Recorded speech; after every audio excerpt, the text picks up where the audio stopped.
जय हिंद दोस्तों, आशा करता हूँ आप काफ़ी अच्छे होंगे। अगर आप यूपीएससी ईपीएफओ के लिए प्रिपेयर कर रहे हैं तो इसके लिए हमारी एक्सक्लूसिव बैच है जिसमें ईपीएफओ के रिलेटेड जितनी भी टॉपिक्स हैं वो सारे कवर्ड हैं। ये सारे नंबर्स हैं जिनसे आप इंक्वायरी ले सकते हैं और ये इनकी डिटेल्स हैं। तो अभी हम बात करेंगे ईपीएफओ में आए हुए रिसेंट हिस्ट्री के क्वेश्चंस की। बहुत ही शानदार सवाल है और पीवाईक्यू से आपको कंप्लीट क्लैरिटी मिल जाएगी कि किस तरह के क्वेश्चन रिपीट करते हैं और उनका सोर्स क्या होता है। पहला सवाल यह है कि who among the following was a companion of freedom fighter Rani Chennamma of Kittur and continued the fight against the British after the Rani's capture by the British in 1824। तो ये कह रही हैं कि कित्तूर की महारानी चेन्नामा इनकी ये कंपेनियन थी, यानी इनके साथ ये बैटल लड़ रही थी ब्रिटिशर्स के अगेंस्ट। और जब रानी की कैप्चरिंग हो जाती है, यानी ब्रिटिशर्स जब उन्हें बंदी बना लेते हैं रानी चेन्नामा को, देन इसके बाद कौन उस बैटल को कंटिन्यू करती हैं। ऑप्शन है रयाना, टीपू गारो, जगबंधु और दुकारी बाला देवी।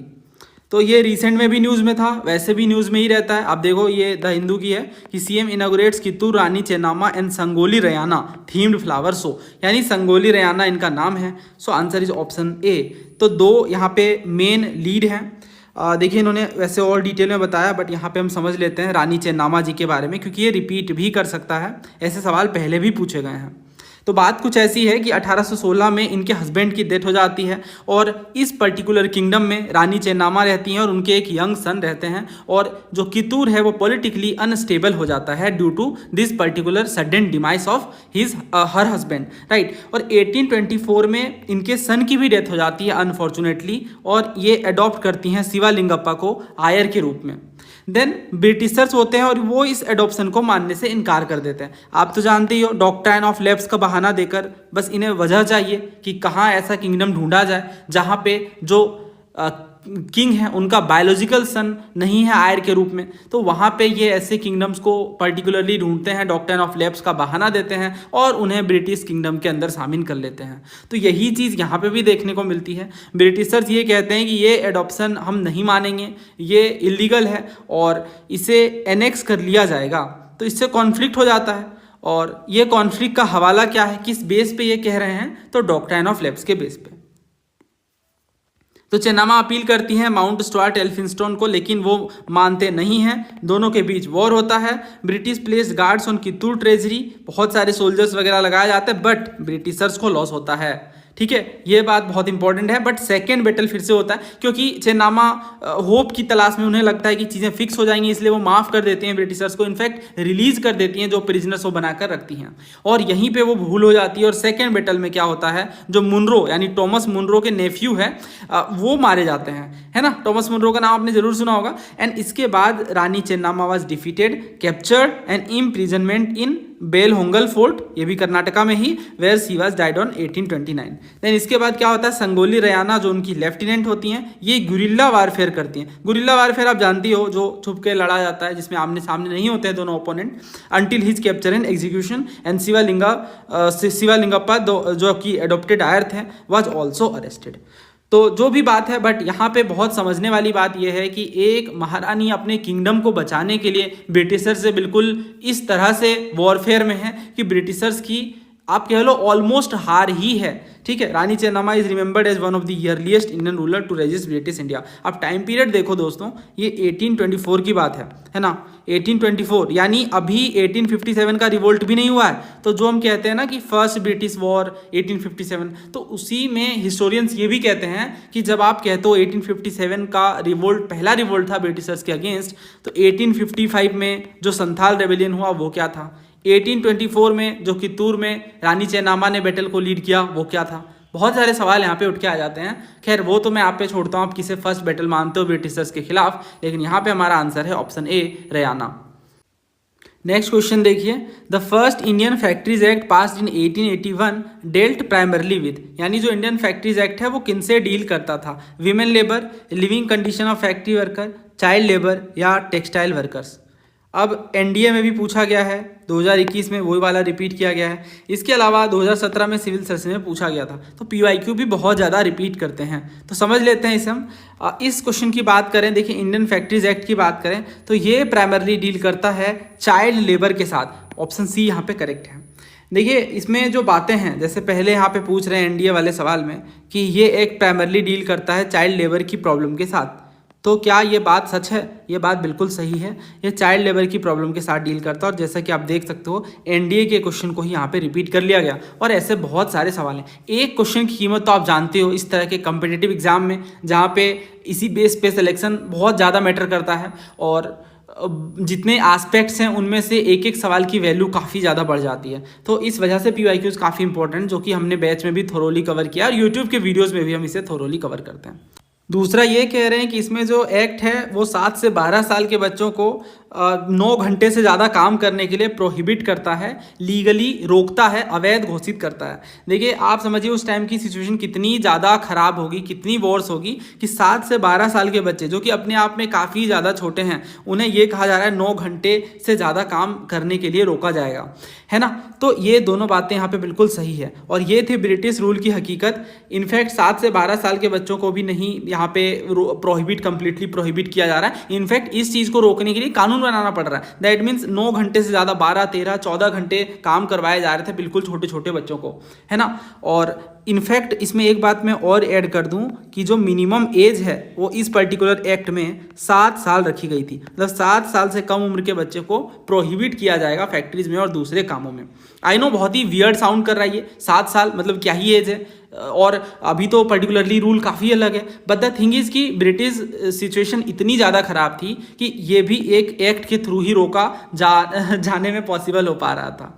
और जो फर्स्ट फैक्ट्रीज एक्ट है वो भी इतनी आसानी से पास नहीं हुआ था। देखिए मैं आपको बताता हूँ, 1881 में ये पास होता है, राइट। तो प्रेशर आ गया ब्रिटिश टेक्सटाइल इंटरेस्ट का, ह्यूमैनिटेरियन कंसर्न देखे जाने लगे, खास तौर से वर्किंग कंडीशन लेबर की काफ़ी ज़्यादा बिगड़ती जा रही थी बच्चों की खास तौर से, तो ही ये पर्टिकुलर एक्ट आ पाता है। और इसमें 7 से 12 साल के बच्चों को कह दिया गया कि 9 घंटे लिमिट कर दिया जाए, इससे ज़्यादा काम नहीं करवाया जाएगा। और जो मिनिमम एज है फैक्ट्रीज में एम्प्लॉयमेंट की वो 7 साल रख दी गई। और भी कुछ चीज़ें जैसे मशीनरी की प्रॉपर फेंसिंग, एडिक्वेट वेंटिलेशन हो, सैनिटेशन हो रिक्वायर्ड, बट उस टाइम जो रिक्वायर्ड करके भी चीज़ें लाई गई वो भी बहुत ज़्यादा ख़राब थी। बट बेसिकली कुछ तो थोड़ी तो इम्प्रूवमेंट देखने को मिली, है ना। सो या दैट्स इट। अब ये क्वेश्चन आप देखो, सिविल सर्विसेज का है। इन्होंने कहा जो फैक्ट्रीज एक्ट आया 1881 में, ये पास इस व्यू से किया गया कि जो वेजेस हैं इंडस्ट्रियल वर्कर की, अच्छा उसे फिक्स कर दी जाए, एंड वर्कर्स को ट्रेड यूनियन बनाने दे दिया जाए। आप सोचो वर्कर के लिए ट्रेड यूनियन, ये तो वर्कर के हितों की बात है, इससे तो वर्कर्स और मजबूत होंगे। तो आपको क्या लग रहा है ये पर्टिकुलर एक्ट जो कि अपने आप में इतना पहला एक्ट है, ये तो बेसिक चीज़ें ही फिक्स नहीं कर पा रहा है, तो ट्रेड यूनियन की बात कहाँ से करेगा? तो ये तो बिल्कुल गलत है। और इनफैक्ट इसमें हम देखते हैं कि चाइल्ड लेबर से डील करता है, चाइल्ड लेबर को रोकने के लिए, ख़त्म करने के लिए पर्टिकुलर एक्ट लाया जाता है। बट क्या ही चाइल्ड लेबर खत्म होगा, लेकिन एटलीस्ट दिलासा देने के लिए तो चीज़ें हैं। इसमें जो दूसरा कह रहे हैं NM Lokhande was a pioneer in organizing the labour movement, ये बात बिल्कुल सही है। इन्हें father of trade union movement कहा जाता है। और नारायण मेघाजी लोखंडे ने मिल वर्कर्स को ऑर्गेनाइज करा, बॉम्बे मिल हैंड्स एसोसिएशन, ये याद रखिएगा क्योंकि ये जो पेपर है वो खास तौर से इन चीज़ों पर फोकस करता है ना। तो बॉम्बे, ये नाम बहुत इंपॉर्टेंट है, याद रख लीजिए, बॉम्बे मिल हैंड्स एसोसिएशन, ये 1890 में फॉर्म होता है। तो ये फर्स्ट ट्रेड यूनियन माना जाता है, और इसके ही जो फाउंडर हैं वो नारायण मेघाजी लोखंडे हैं। और इसमें वर्कर्स के इशू जैसे वर्किंग आवर फिक्स करना, वीकली हॉलीडे होना चाहिए, बेटर वेजेस होने चाहिए, वर्किंग कंडीशन प्रॉपर होनी चाहिए, इन चीज़ों पर बात करने के लिए ट्रेड यूनियन कारगर साबित होता है। So answer is option B, 2 only. तो आप देखो इस तरह से कितने सारे पीवाईक्यूज आपस में इंटरलिंक्ड हैं और रिपीटेड हैं, तो ये पूरा पीवाईक्यू का वेब बन जाता है। अगला क्वेश्चन देखिए, वेयर वाज आज़ाद हिंद फौज फॉर्म्ड, सिंगापुर, टोक्यो, बर्लिन या रंगून। अब ये तो बहुत ही क्लीसेड क्वेश्चन है, कई बार पेपर में पूछा गया है, बहुत ही फेमस है, इंपॉर्टेंट है। इसका आंसर ऑप्शन ए है, सिंगापुर। ये क्वेश्चन बहुत सारे स्टेट पीसेस में भी पूछा जाता है, तो आंसर इसका बी ही है, सिंगापुर। देखिए बात कुछ ऐसी है कि जैपनीज के हाथों सिंगापुर की हार होती है 1942 में। बहुत सारे इंडियन सोल्जर्स को ब्रिटिश इंडियन आर्मी के जो थे उन्हें प्रिजनर्स बना लिया जाता है। तो इस पर्टिकुलर टाइम पे रास बिहारी बोस जी, जो कि एक इंडियन रेवोल्यूशनरी होते हैं, जापान में रह रहे होते हैं, वो एक इम्पॉर्टेंट रोल प्ले करते हैं इंडियन नेशनलिस्ट को मोबिलाइज करने में। और जो पहली आयन है वो सिंगापुर में ही फॉर्म होती है 1942 में, और founder Ras Behari Bose ji with the support of imperial Japanese army, है ना। इनिशियली इन्हें कैप्टन मोहन सिंह लीड कर रहे होते हैं, जो ऑर्गेनाइज करते हैं इंडियन प्रिजनर फोर्स को इनटू द आज़ाद हिंद फौज। बट डिफरेंसेस के कारण, जापानीज़ के डिफरेंसेस के कारण जो फर्स्ट आईएनए है वो कोलैप्स कर जाती है। बाद में सुभाष चंद्र बोस जी ज्वाइन करते हैं और आप जानते हो फिर तो रेस्ट इज हिस्ट्री कि किस तरह से काफ़ी ज़्यादा फेमस हो जाता है। नेक्स्ट क्वेश्चन देखिए, 1927 में बिरकनहेड होते हैं जो कि सेक्रेटरी ऑफ स्टेट होते हैं इंडिया के लिए।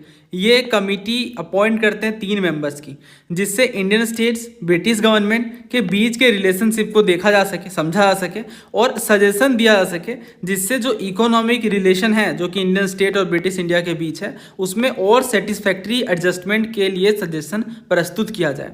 मैं आपको आसान भाषा में समझाता हूँ। बात कुछ ऐसी है कि इंडिया में काफ़ी सारे प्राइंसली स्टेट्स थे, जानते हो आप ये बात। इनका ब्रिटिशर से कैसा रिलेशन था, उस चीज़ को समझने के लिए, उस चीज़ को और बेटर करने के लिए एक पर्टिकुलर कमिटी बनाई जाती है और उस कमिटी को लीड कर रहे हैं कौन? उस कमिटी को लीड कर रहे हैं बिरकनहेड। ठीक है, बिरकनहेड ने बेसिकली कमिटी फॉर्म करा है जो कि सेक्रेटरी ऑफ स्टेट थे, लेकिन उस कमिटी में जो 3 मेंबर थे उनमें से 3 मेंबर के बारे में पूछा जा रहा है कि कौन नहीं थे। देखो आप 1927 देखो तो यहाँ से तो आपको थोड़ा आइडिया लग जाना चाहिए। पहले भी पूछा गया, सिविल सर्विसेज 2017 में भी क्वेश्चन था कि ऑब्जेक्टिव क्या था बटलर कमिटी का। तो बटलर कमेटी किस लिए थी? ये तो जो इंडियन स्टेट्स हैं, जो इंडियन प्राइंसली स्टेट्स हैं और जो गवर्नमेंट ऑफ इंडिया है या यूँ कहें कि ब्रिटिश गवर्नमेंट है, उनके बीच के रिलेशनशिप को इम्प्रूव करने के लिए बटलर कमेटी आती है 1927 में, राइट। ये बात सही है।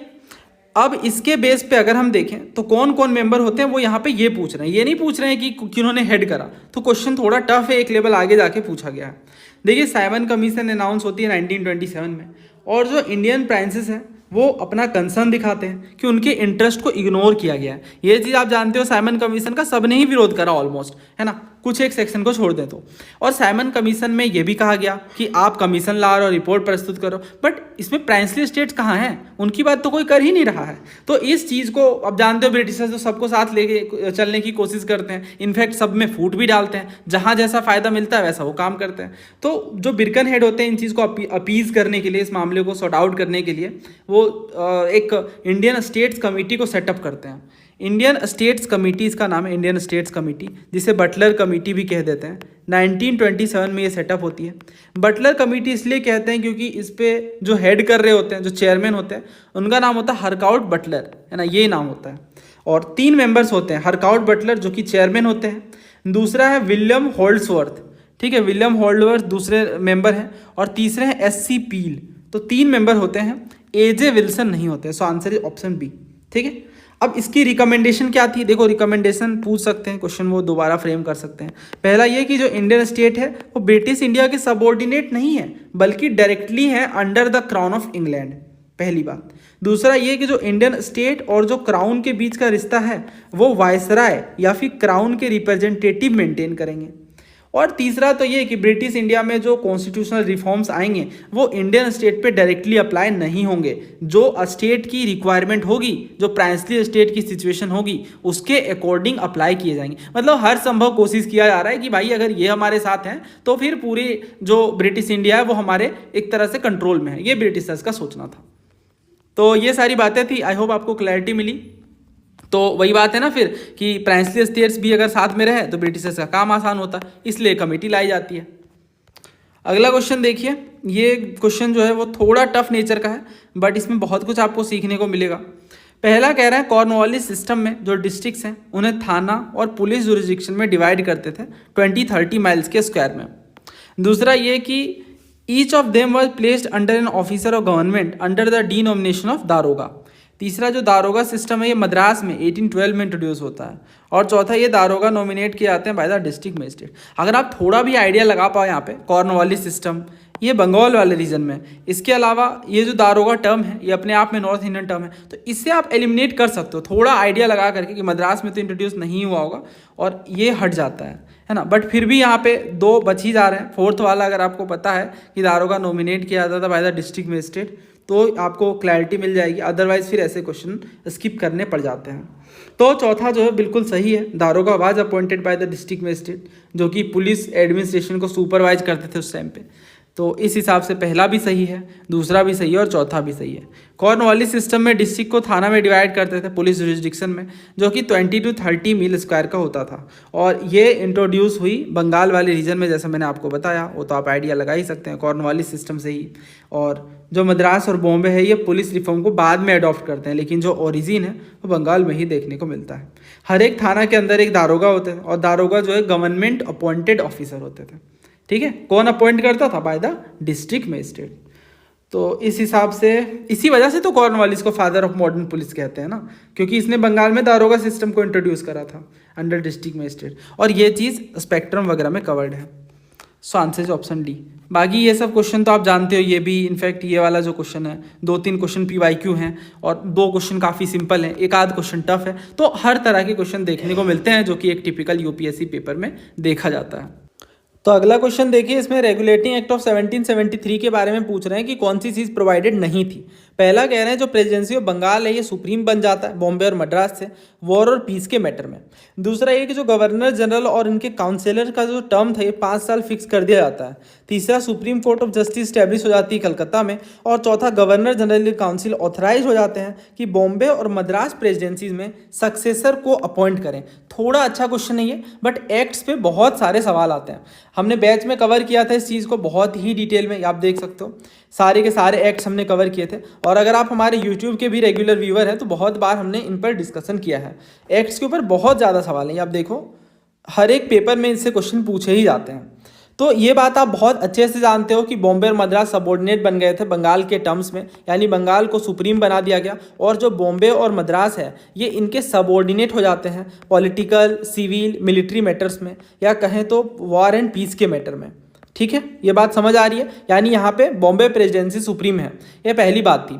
दूसरा ये कि सुप्रीम कोर्ट ऑफ जस्टिस, ये सही है, सुप्रीम कोर्ट इस्टेब्लिश किया जाता है कलकत्ता में ताकि जस्टिस के बारे में बात हो सके या जस्टिस को बढ़ावा दिया जा सके। तो ये चीज़ के लिए देखने को मिलता है, ये भी बात सही है। तो 2 स्टेटमेंट्स यहाँ पे सही है।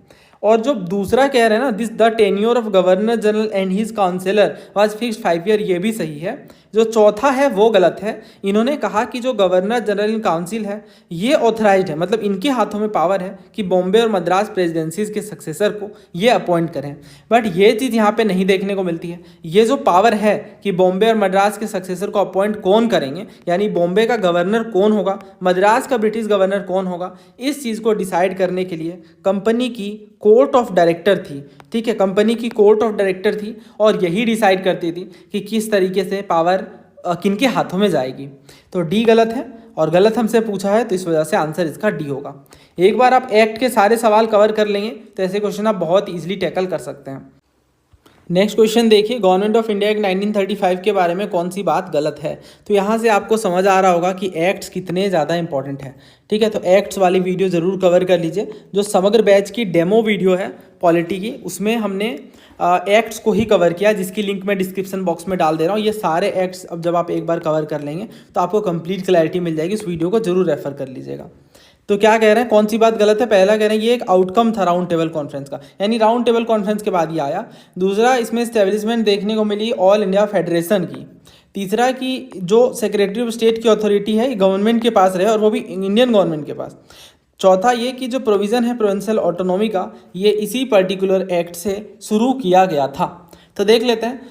देखिए, जो गवर्नमेंट ऑफ इंडिया 1935 है ये एक इम्पॉर्टेंट कॉन्स्टिट्यूशनल डेवलपमेंट है, लेकिन सेक्रेटरी की पावर को ये कहाँ ख़त्म करता है? यहाँ तो इन्होंने कहा ना कि जो सेक्रेटरी ऑफ स्टेट है ये ब्रिटिश गवर्नमेंट या इंडियन गवर्नमेंट के पास आ जाती है। ये चीज़ गलत है। जो सेवरल रिफॉर्म्स लाए गए उसमें प्रोविंशियल ऑटोनॉमी की बात थी, ये बात सही है। ऑल इंडिया फेडरेशन था, डायरेक्ट PYQ है, कई बार पूछा गया। मैंने यहाँ पे नहीं लिखा है, एक्ट वाली वीडियो में अलग से मिल जाएगा, बहुत बार ये पूछा गया है। देन इसके बाद सेक्रेटरी ऑफ स्टेट जो कि लंदन में बेस्ड था, अभी भी उनके पास बहुत ज़्यादा पावर थी इंडियन एडमिनिस्ट्रेशन को कंट्रोल करने की। जो अथॉरिटी है ये गवर्नर जनरल के द्वारा मेंटेन की जा रही थी, तो ब्रिटिश क्राउन के रिप्रेजेंटेटिव के रूप में एक्ट कर रहे थे। तो इस वजह से बहुत सारे रिफॉर्म्स के बावजूद ये जो बात कह रहे हैं ना कि अथॉरिटी ब्रिटिश गवर्नमेंट या इंडियन गवर्नमेंट के पास आ गई थी, ये बात गलत है। बाकी तीनों सही हैं। तो इस हिसाब से आंसर जो ऑप्शन सी, ये आसान ही क्वेश्चन है। और क्योंकि राउंड टेबल कॉन्फ्रेंस आए देन उसके बाद कहीं ना कहीं आप कह सकते हो इनका इन्फ्लुएंस भी देखने को मिला ही था 1935 के एक्ट में। और ऑल इंडिया फेडरेशन ये तो सभी जानते हैं, प्रोविंशियल ऑटोनॉमी इसी से शुरू किया गया था। डायरेक्ट क्वेश्चन इसके पूछा जाता है। देन ये आप देखो, ये थोड़ा फैक्चुअल है। कांग्रेस सेशन है, प्रेसिडेंट आपको बताने हैं। तो इसमें लाहौर सेशन मदन मोहन मालवीय जी ने प्रिजाइड करा था, कोलकाता सेशन बीसन नारायण धर जी ने, बांकीपुर सेशन रघुनाथ नरसिन्हा मुधोलकर ने, और जो मद्रास सेशन है ये भूपेंद्र नाथ बोस जी ने। इसमें आप ज़्यादा कुछ नहीं कर सकते हो, अगर आपको सेशंस याद हैं तो ये सॉल्व कर सकते हो, बट ये फेमस वाले हैं भी नहीं बहुत सारे। तो ये बहुत फेमस है लाहौर सेशन, बट एक से तो दो ऑप्शन ही हट रहे हैं, तो अगर दो एटलीस्ट पता हो तो ऐसे क्वेश्चन हो जाते हैं। अगला क्वेश्चन देखिए, मदन मोहन मालवीय जी के लाइफ से जुड़े हुए कुछ घटनाएं हैं, कुछ इवेंट्स हैं, और क्रोनोलॉजिकल ऑर्डर में आपको अरेंज करना है। बनारस हिंदू यूनिवर्सिटी की फाउंडिंग ये कब हुई, और दूसरा कह रहे हैं कि कांग्रेस नेशनलिस्ट पार्टी का फॉर्मेशन, तीसरा द लीडर नाम के अंग्रेजी अखबार इंग्लिश न्यूज़पेपर की फाउंडिंग, और चौथा हिंदू बोर्डिंग हाउस की फाउंडिंग इलाहाबाद में। तो ये 1879 में ही फाउंड हो जाता है हिंदू बोर्डिंग हाउस इलाहाबाद में। ये इनके ईयरली करियर की शुरुआत में ही, ताकि एजुकेशन को बढ़ावा दिया जा सके। इसके बाद जो लीडर नाम का न्यूज़पेपर है यह 1909 में आता है।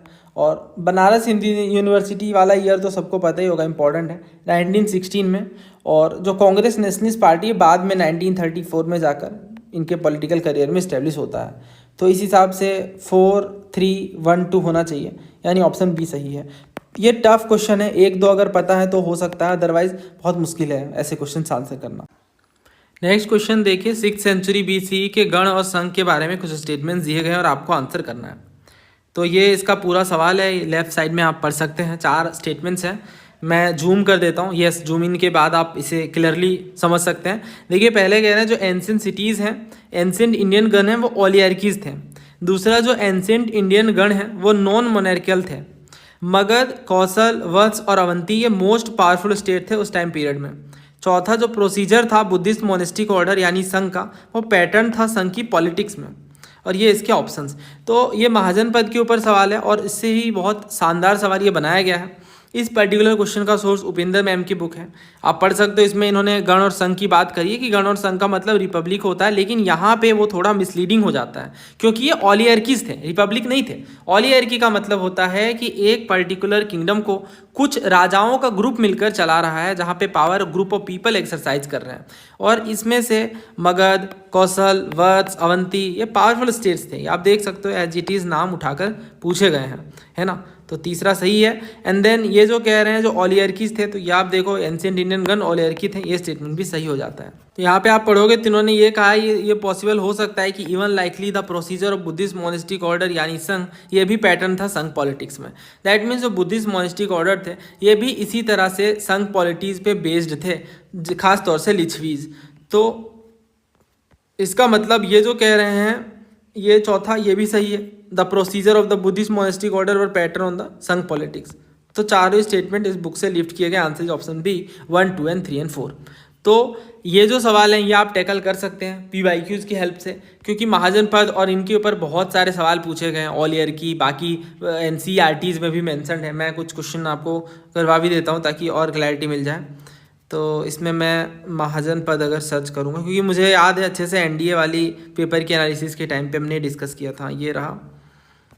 इसमें ही आप देखो तो ख़ास तौर से ये वाला पर्टिकुलर पेज, हाँ इसमें इन्होंने पूछा है ना कि एंशिएंट इंडियन टाइम पे कौन सा महाजन पद ओलिगार्की था। देख सकते हो NDA में इसी साल पूछा गया है 2025 में। देन CDS में पूछा गया था सेम सवाल कि गण और संघ के बारे में महाजन पद कौन सा है। तो बहुत बार ऐसे क्वेश्चन रिपीट होते हैं। और इसके अलावा देखिए CISF की एनालिसिस हमने की थी, उस टाइम भी पूछा गया था कि ईयरली बुद्धिस्ट ऑर्डर में कौन सा महाजन पद में इंक्लूडेड नहीं था। देन 16 महाजन पद में कौन सी लिस्टिंग नहीं है। तो ये सारे क्वेश्चन जब आप कर लेंगे तो ऐसे क्वेश्चन फिर आसानी से हो जाते हैं। ये और भी कुछ सवाल हैं, देख लेते हैं। हाँ ये देखिए, तक्षशिला कैपिटल थी किस महाजन पद की, गांधार की। देन यहाँ पे इन्होंने पूछा था तक्षशिला किस पर्टिकुलर प्रोविंस में है। ये सारा आप पढ़ भी सकते हैं किस पेपर में पूछा गया, राइट। तो ऐसे क्वेश्चंस PYQs की हेल्प से होते हैं। इसमें कह रहे हैं कि गांधी जी ने पहला मेजर पब्लिक अपीयरेंस कहाँ दिया, जब वो दक्षिण अफ्रीका से लौटते हैं। आपको पता होगा कि 1915 में गांधी जी साउथ अफ्रीका से वापस भारत आ जाते हैं। तो भारत आने के बाद सबसे पहली किस पब्लिक गैदरिंग को गांधी जी विजिट करते हैं? बॉम्बे यूनिवर्सिटी को, खेड़ा को, चंपारण को या बनारस हिंदू यूनिवर्सिटी को? तो ये सवाल बहुत बार पूछा गया है बहुत सारे एग्जाम्स में। ये आप देख सकते हो CISF के पेपर में पूछा गया है। इसमें इन्होंने सेम क्वेश्चन पूछा था कि गांधी जी का पहला मेजर पब्लिक अपीयरेंस किस शहर में हुआ था। फिर इन्होंने EPFO वाला जो सवाल है वो तुम देख ही रहे हैं। यहाँ पे आप देखो NDA में ही पूछा गया था कि जब गांधी जी साउथ अफ्रीका से 20 सालों के बाद वापस भारत आते हैं तो फर्स्ट पब्लिक अपीयरेंस कहाँ पे वो देते हैं। सेम क्वेश्चन है। और यहाँ भी आप देखो CDS में ही पूछा गया था कि first major public appearance Gandhi ji का कहाँ देखने को मिलता है। इन सब सवालों का आंसर सेम है, inauguration of Banaras Hindu university. तो 1916 में बनारस हिंदू यूनिवर्सिटी की इनॉग्रेशन होती है और इसी टाइम पे गांधी जी पहला मेजर पब्लिक अपीयरेंस देते हैं, फर्स्ट पब्लिक गैदरिंग को लीड करते होते हैं या यूं कहें कि उनमें शामिल होते हैं। 1915 में जब वो भारत आते हैं, 1916 में ये फर्स्ट पब्लिक अपीयरेंस होता है बनारस हिंदू यूनिवर्सिटी के इनॉग्रेशन में। और एक बहुत ही फायरी स्पीच वो देते हैं, बताते हैं कि किस तरह से प्रिंसेस, एलाइट्स एक्स्ट्रा वेजेंस रहे हैं, बहुत ज़्यादा पैसे भारत देश में खर्च कर रहे हैं और एक तरफ जो दूसरा सेक्शन है वो बहुत ज़्यादा गरीबी में दबा हुआ है, राइट। तो इवेंट्स की अगर बात करें तो 1915 में क्या होता है, 1915 में क्या होता है, रिटर्न करते हैं गांधी जी फ्रॉम साउथ अफ्रीका। 1916 में हम देखते हैं कि फर्स्ट मेजर पब्लिक अपीयरेंस देखने को मिल रहा है। 1917 में चंपारण सत्याग्रह जो कि फर्स्ट एक्सपेरिमेंट है with Satyagraha in India, right. ध्यान रखिएगा, ये तो आपको पता ही होगा, बहुत ही सिंपल है। 1918 में खेड़ा सत्याग्रह देखने को मिलता है। 1919 में रॉलेट सत्याग्रह। तो ये पूरी क्रोनोलॉजी है जो हमें पता होनी चाहिए। तो ये तो PYQ है। ऐसे बहुत सारे सवाल हैं PYQ के, अभी देखते जाइए। अगला क्वेश्चन देखिए, ये थोड़ा टफ क्वेश्चन है और ये PYQ से नहीं है, बाकी के ज़्यादातर सवाल PYQ से देखने को मिल रहा है। तो इसमें कह रहा है 1931 में किसकी लीडरशिप में एक स्ट्रॉन्ग किसान सभा मूवमेंट डेवलप की गई गया डिस्ट्रिक्ट ऑफ बिहार में? यदुनंदन शर्मा, सहजानंद, शीतला सहाय और तिलका मांझी। और इस क्वेश्चन का सोर्स जो है बहुत सारे बुक्स में कवर्ड है इंक्लूडिंग विपिन चंद्रा। देखिए इसमें क्या कह रहे हैं कि कांग्रेस एंग्सियस थी, कांग्रेस को काफ़ी स्ट्रेस था कि क्लास कॉन्फ्लिक्ट ना हो जाए, क्योंकि ऑलरेडी काफ़ी सारे कॉन्फ्लिक्ट चल रहे थे। अब क्लास कॉन्फ्लिक्ट भी अगर होने लग गया देश में तब तो फिर आज़ादी वाला मुद्दा ही बहुत दब जाएगा, राइट। तो जवाहरलाल नेहरू जी के इन्फ्लुएंस में जो यूनाइटेड प्रोविंस है वो non payment of revenue and rents की बात करती है। यानी जो किसान हैं वो बहुत उम्मीद से कांग्रेस को देखते हैं। उन्हें लगता है कि जो हमारे प्रॉब्लम्स हैं, देखिए हर किसी के लिए भारत देश में उस टाइम की सिचुएशन में अलग अलग प्रॉब्लम्स थी। कुछ लोग ऐसे थे जो बहुत ही बेसिक सर्वाइवल के लिए जूझ रहे थे।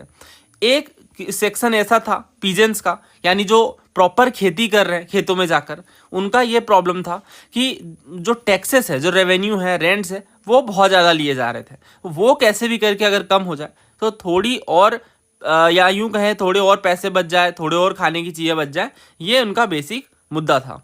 तो पीजेंट्स कांग्रेस को देखते हैं कि रिड्रेसल होगा उनके ग्रीवेंसेस का, उनकी समस्याओं का, और कांग्रेस लीडरशिप भी जमींदार को डिस्प्लीज करने के लिए रेडी नहीं थी। अब देखो यहाँ कॉन्फ्लिक्ट समझो, एक तरफ है जमींदार, दूसरे तरफ है पीजेंट्स। अब कांग्रेस के पास ये चैलेंज है कि पीजेंट्स के अगर इशू को लेती है तो जमींदार से कॉन्फ्लिक्ट करना पड़ेगा। तो जमींदार से कॉन्फ्लिक्ट करने में क्या प्रॉब्लम है अगर पीजेंट्स के हितों की बात हो रही है तो। बट यहाँ पे कैच है, बात यह है कि कांग्रेस लीडरशिप अभी जमींदार को इस पॉइंट ऑफ टाइम में डिस्प्लीज नहीं करना चाहती थी, और क्योंकि जमींदार पहले से जुड़े हुए हैं। आप देखो कांग्रेस की जब एग्जिस्टेंस आई उससे 10-20 सालों पहले से ही जो ग्रुप्स एसोसिएशन बन रहे थे उनमें जमींदार क्लास का हैवी इन्फ्लुएंस था। तो इस वजह से जो स्ट्रॉन्ग सेक्शन था कांग्रेस का, उन्होंने ये कहा कि जो नॉन रेंट कैंपेन की आप बात कर रहे हो, जो लैंड रिफॉर्म्स को एक्सट्रीम लेवल पे ले जाने की बात कर रहे हो कि बिल्कुल ज़मीनें सारी एक जगह हो जाए, सही तरीके से बंटवारा हो और किसानों को सही तरीके से लैंड डिस्ट्रीब्यूशन में हिस्सा मिले, इन सब चीज़ों की आप बात करो, इसे अभी थोड़े टाइम के लिए पोस्टपोन कर देना चाहिए और ये मुद्दा अभी हमें नहीं उठाना चाहिए।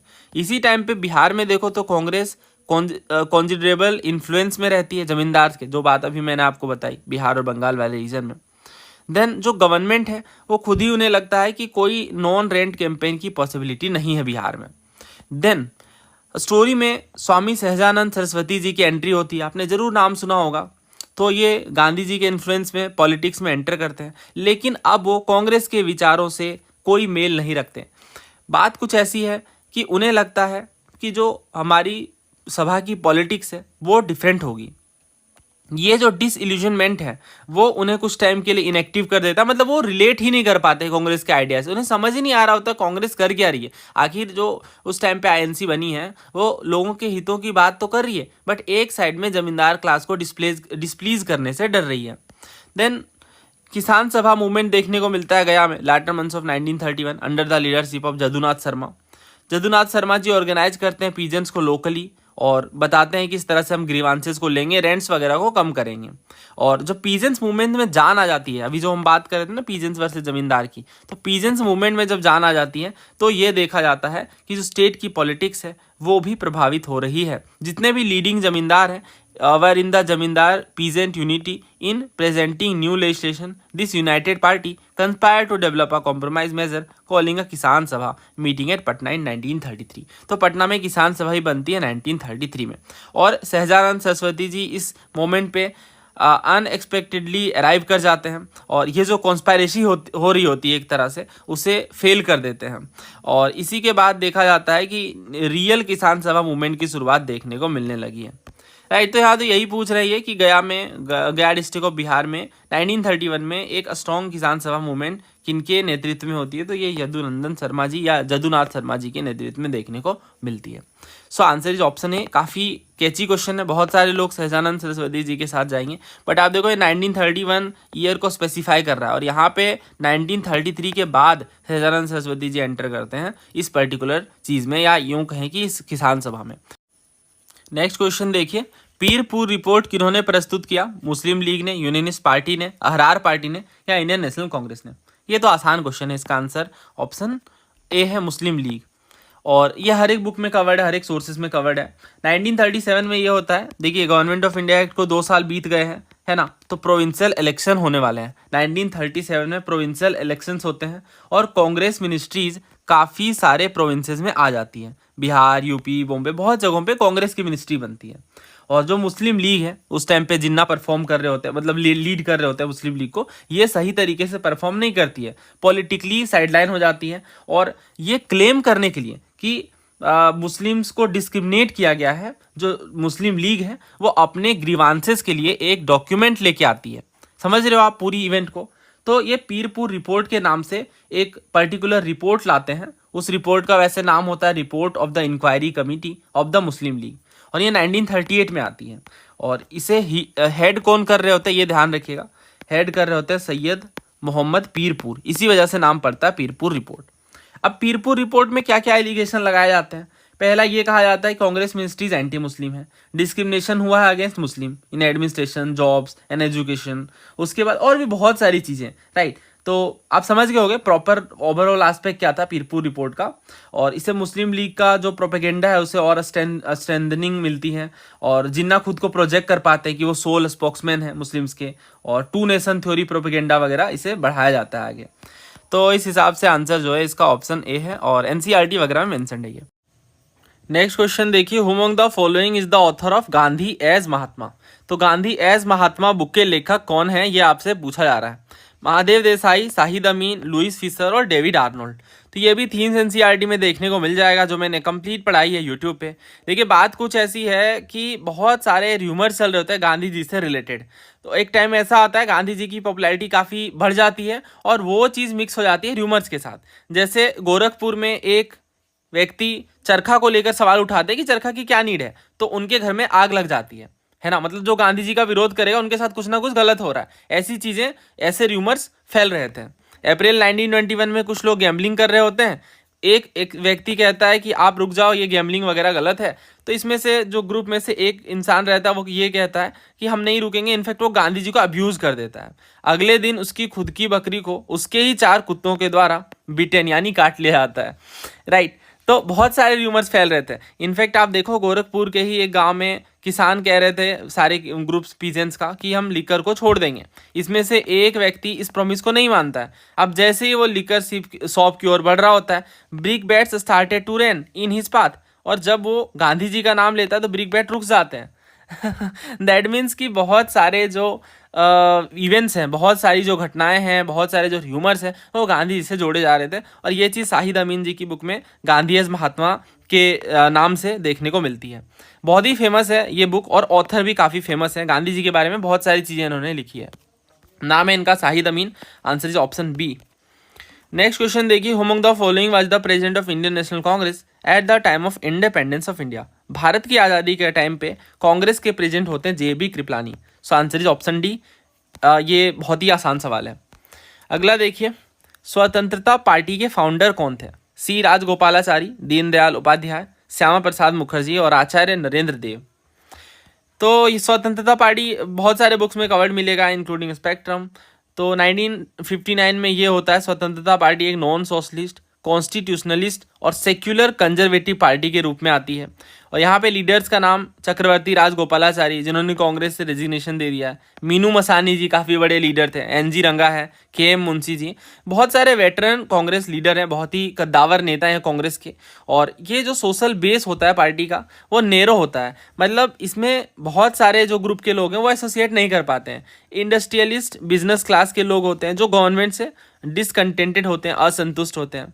इसके अलावा लैंडलॉर्ड, जागीरदार, प्रिंसेस वगैरह हैं। देन एक्स लैंडलॉर्ड हैं जो कैपिटलिस्ट फार्मर के रूप में टर्न कर गए हैं। और कुछ रिटायर्ड सिविल सर्वेंट्स होते हैं। तो ये स्वतंत्रता पार्टी का ओवरऑल एस्पेक्ट है। राइट, 1959 में ये बनती है। और फाउंडर कौन है? तो अभी जैसे हमने डिस्कस करा, चक्रवर्ती राजगोपालाचारी, जिन्होंने रेजिग्नेशन दे दिया है कांग्रेस से ऑफिशियली, क्योंकि वो उनके विचारों से मेल नहीं खाता है। स्वतंत्रता पार्टी ने नाइट वॉचमैन या लेजेस फेयर की बात करी। आप जानते हो बहुत ही फेमस कॉन्सेप्ट है ये, तो जो फ्री एंड प्राइवेट एंटरप्राइज की बात करता है और स्टेट के एक्टिव रोल का विरोध करता है ना। और इसी तरह से ये पार्टी नॉन अलाइनमेंट की बात करती है। तो कुल मिलाकर के जो चक्रवर्ती राजगोपालाचारी जी हैं, उनके हेड में ये स्वतंत्रता पार्टी देखने को मिलती है। So answer is option A. तो पार्टीज पे क्वेश्चन आते हैं, हमने डिस्कस करा है बहुत अलग से। 2018 सिविल सर्विस में क्वेश्चन पूछा गया था कि फर्स्ट लोकसभा में सिंगल लार्जेस्ट पार्टी ऑपोजिशन में कौन थी? स्वतंत्रता पार्टी। तो अगर आपको ये पता है कि नहीं, स्वतंत्रता पार्टी नहीं थी, मतलब इतनी बड़ी पार्टी नहीं थी कि ऑपोजिशन में सिंगल लार्जेस्ट बन जाए, तो अगर आप इसे एलिमिनेट करते हो आंसर आ जाता है। और अगर यहाँ पे थोड़ा और रिसर्च कर लिया जाए कि आखिर ये स्वतंत्रता पार्टी किनकी थी, है ना, इनके फाउंडर कौन थे और बेसिक प्रिंसिपल्स क्या थे इस पार्टी के, और कब एग्जिस्टेंस में आती है, बस ये 2-3 बातें अगर हम पता कर लें तो ऐसे क्वेश्चन हम सॉल्व कर सकते हैं। तो ये मैं आपको इसलिए बता रहा हूँ ताकि आप इस चीज़ को समझें। इसे PYQ करना इनफ नहीं है, उनके ऑप्शंस को थोड़ा डिटेल में समझ लेना एंड देन उसकी रिवर्स इंजीनियरिंग करके बाकी क्वेश्चंस हमारे सॉल्व हो जाते हैं। तो यही हमारा बेसिक अप्रोच है हर बैचेज में, इनफैक्ट यूट्यूब के वीडियोज़ में भी। अगला देखिए, निर्गुण भक्ति के बारे में ये सवाल है कि ये किनको रेफर करता है? सेवाइट फॉर्म ऑफ वर्शिप को, यानी जो भगवान शिव की आराधना होती है, भगवान विष्णु की आराधना होती है, इनकारनेशन वर्शिप यानी अवतार वाली पूजाएं, और abstract form of God worship यानी वही कि गॉड का कोई फॉर्म नहीं होता, उस चीज़ की वर्शिपिंग। तो निर्गुण भक्ति पे हमने काफ़ी सारा डिस्कशन किया है। आप ये देखो, एक तो भक्ति मूवमेंट करके जो फाइल है उसमें हमने बहुत डिस्कशन किया था, और इसके बाद थीम NCERT में भी ये डिस्कस्ड है। तो पहले ये देख लेते हैं कि भक्ति मूवमेंट की जो टॉपिक है, जो यूट्यूब पे भी आपको मिल जाएगी, ये समग्र बैच का पार्ट है लेकिन डेमो के रूप में मैंने शेयर की है। भक्ति movement by facets of UPSC, YouTube पे आप ये सर्च करेंगे तो ये देखने को मिल जाएगी। देखिए, अगर हम बात करें भक्ति ट्रेडिशन की, तो इसे हम 2 ब्रॉड कैटेगरीज में डिवाइड कर सकते हैं। एक होता है सगुण। देखिए, हिंदी में जो वर्ड सा है कि जिनके साथ जुड़ता है, तो इसका मतलब साथ होता है। तो गुण के साथ वाली जो वर्शिपिंग है, गुण का मतलब यहाँ पे कोई कैरेक्टर और बाकी चीज़ों से नहीं, बल्कि फॉर्म की बात कर रहे हैं, रूप की बात कर रहे हैं। तो सगुण वर्शिप का मतलब एट्रीब्यूट्स के साथ वाले, और निर्गुण का मतलब बिना एट्रीब्यूट्स के, यानी किसी स्पेसिफिक डाइटीज़ की हम वर्शिपिंग करते हैं, जैसे भगवान शिव हो गए, विष्णु हो गए, राइट, उनके अवतार हो गए, तो वो होते हैं सगुण वर्शिप। लेकिन हम जब ये कहते हैं कि गॉड का कोई फॉर्म नहीं होता, राइट, तो वो कहलाता है निर्गुण भक्ति। तो यहाँ पे एंथ्रोपोमॉर्फिक का मतलब वही है कि एक गॉड का फॉर्म है जो कि ह्यूमन से जुड़ा हुआ है ना, तो वो होता है सगुण। और निर्गुण जो है वो ये कहलाता है कि एब्स्ट्रैक्ट फॉर्म ऑफ वर्शिपिंग की बात की जा रही है। तो ये दोनों के बीच डिफरेंस है। तो कुछ ऐसे भक्ति सेंट्स आए जिन्होंने ये कहा कि भगवान का कोई रूप, रंग, आकार तो होता नहीं, तो वो कहलाए निर्गुण भक्ति सेंट। बहुत सारे निर्गुण भक्ति सेंट हैं, कबीरदास जी हैं, दादू दयाल जी हैं। और इसी के ऑपोजिट हम ये देखते हैं कि कुछ ऐसे भक्ति सेंट्स आए जिन्होंने ये कहा कि भगवान के अवतार होते हैं, जैसे भगवान शिव हो गए, विष्णु हो गए, और उनकी वर्शिपिंग करनी चाहिए। बहुत सारे ऐसे भक्ति सेंट्स हैं जो सगुण वर्शिपिंग की बात करते हैं, जैसे तुलसीदास जी हो गए, सूरदास जी हो गए, मीराबाई हो गई, बहुत सारे हैं, राइट। तो ये ब्रॉडर एस्पेक्ट में है, और इसी के साथ ही बहुत सारे PYQs भी हैं जो पूछे गए हैं, तो डायरेक्टली हम उनमें जंप करते हैं। जैसे ये सवाल है कि निर्गुण भक्ति का क्या मतलब, जो क्वेश्चन अभी हम डिस्कस कर रहे हैं, राइट। बट यही नहीं, और भी क्वेश्चन पूछे गए थे जो निर्गुण भक्ति सेंस के ऊपर हैं, वो भी हम डिस्कस कर लेते हैं वन बाय वन। जैसे एक क्वेश्चन तो ये है जो भी हमने देखा, देन इसके अलावा एक क्वेश्चन और भी पूछा गया था। ये देखिए CAPF में कि निर्गुण स्कूल ऑफ भक्ति से कौन अपना संबंध नहीं रखते हैं, कबीर जी, नानक, दादू, चैतन्य। तो चैतन्य महाप्रभु जी भगवान कृष्ण के वर्शिपिंग से जुड़े हुए हैं, और बाकी जो तीनों हैं, कबीर, नानक एंड दादू दयाल जी, ये निर्गुण भक्ति सेंट्स हैं, बहुत ही फेमस, तो NCERT में मेंशन है। अब देखो आप, सिर्फ भक्ति मूवमेंट पे हमने कितने सारे क्वेश्चन किए थे, 60-70 से ज़्यादा सवाल थे, तो ये PYQs में बहुत ज़्यादा रिपीट होने वाला टॉपिक है, राइट। तो ये हो गए सारे सवाल, और भी क्वेश्चन है क्या? नहीं, निर्गुण भक्ति सेंस पे इतने ही सवाल है, और उलट बंसी एक टर्म है, वो भी पूछा गया, वो भी देख लेते हैं। देखिए ये जो बात बता रहे हैं कि जो कबीर का जो बीजक है वो प्रिजर्व किया गया by the Kabir Panth in Varanasi. Then Kabir ग्रंथावली है, वो दादू पंथ से एसोसिएटेड है राजस्थान में। बहुत सारे जो उनके कॉम्पोजिशन है यानी कबीरदास जी के, वो आदि ग्रंथ साहिब में भी देखने को मिलते हैं।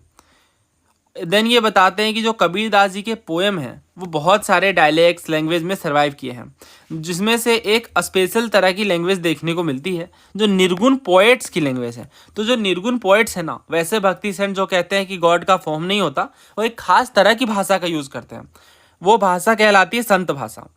और दूसरे जो भक्ति सेंट्स हैं वो उलट बंसी हैं। उलट बंसी का मतलब ये कि जो एवरीडे मीनिंग है उनको इन्वर्ट कर दिया जाता है, मतलब जो रियल मीनिंग है उनसे ऑपोजिट बात कही जाती है, ताकि अपसाइड डाउन सेइंग के थ्रू चीज़ों को आसानी से समझाया जा सके। तो ये बात है। अब आपने भी सुना होगा कबीरदास जी के दोहे, उनमें जो जिस तरह के एग्जाम्पल लेते हैं बहुत ही common day to day life से जुड़े हुए होते हैं। तो उस वीडियो में मैंने आपको पूरा एग्जाम्पल के साथ समझाया है कि ये बात क्या होती है। जैसे ये देखिए, मैंने इनका रेफरेंस लिया था। कबीरदास जी ने कहा है ना कि पाथर पूजे हरी मिले तो मैं पूजू पहाड़, घर की चाकी कोई ना पूजे जाको पीस खाए संसार। तो ये क्रिटिसिज्म करते हैं और यही कहते हैं कि चाकी की ज़्यादा इंपॉर्टेंस है, राइट। तो ये एस्पेक्ट्स है, अलग अलग तरीके हैं देखने के। तो उम्मीद है आपको क्लैरिटी मिली होगी सगुण भक्ति और निर्गुण भक्ति के बीच। ना आप दोबारा से अपने क्वेश्चन की ओर बढ़ते हैं। तो इसका आंसर जो है वो क्या है, abstract form of God worship. Answer जो ऑप्शन डी। आईने अकबरी के बारे में पूछ रहे हैं कि आईने अकबरी मुगल स्टेट के फ्रंटियर्स को किस तरह से प्रमोट करने की बात करते हैं।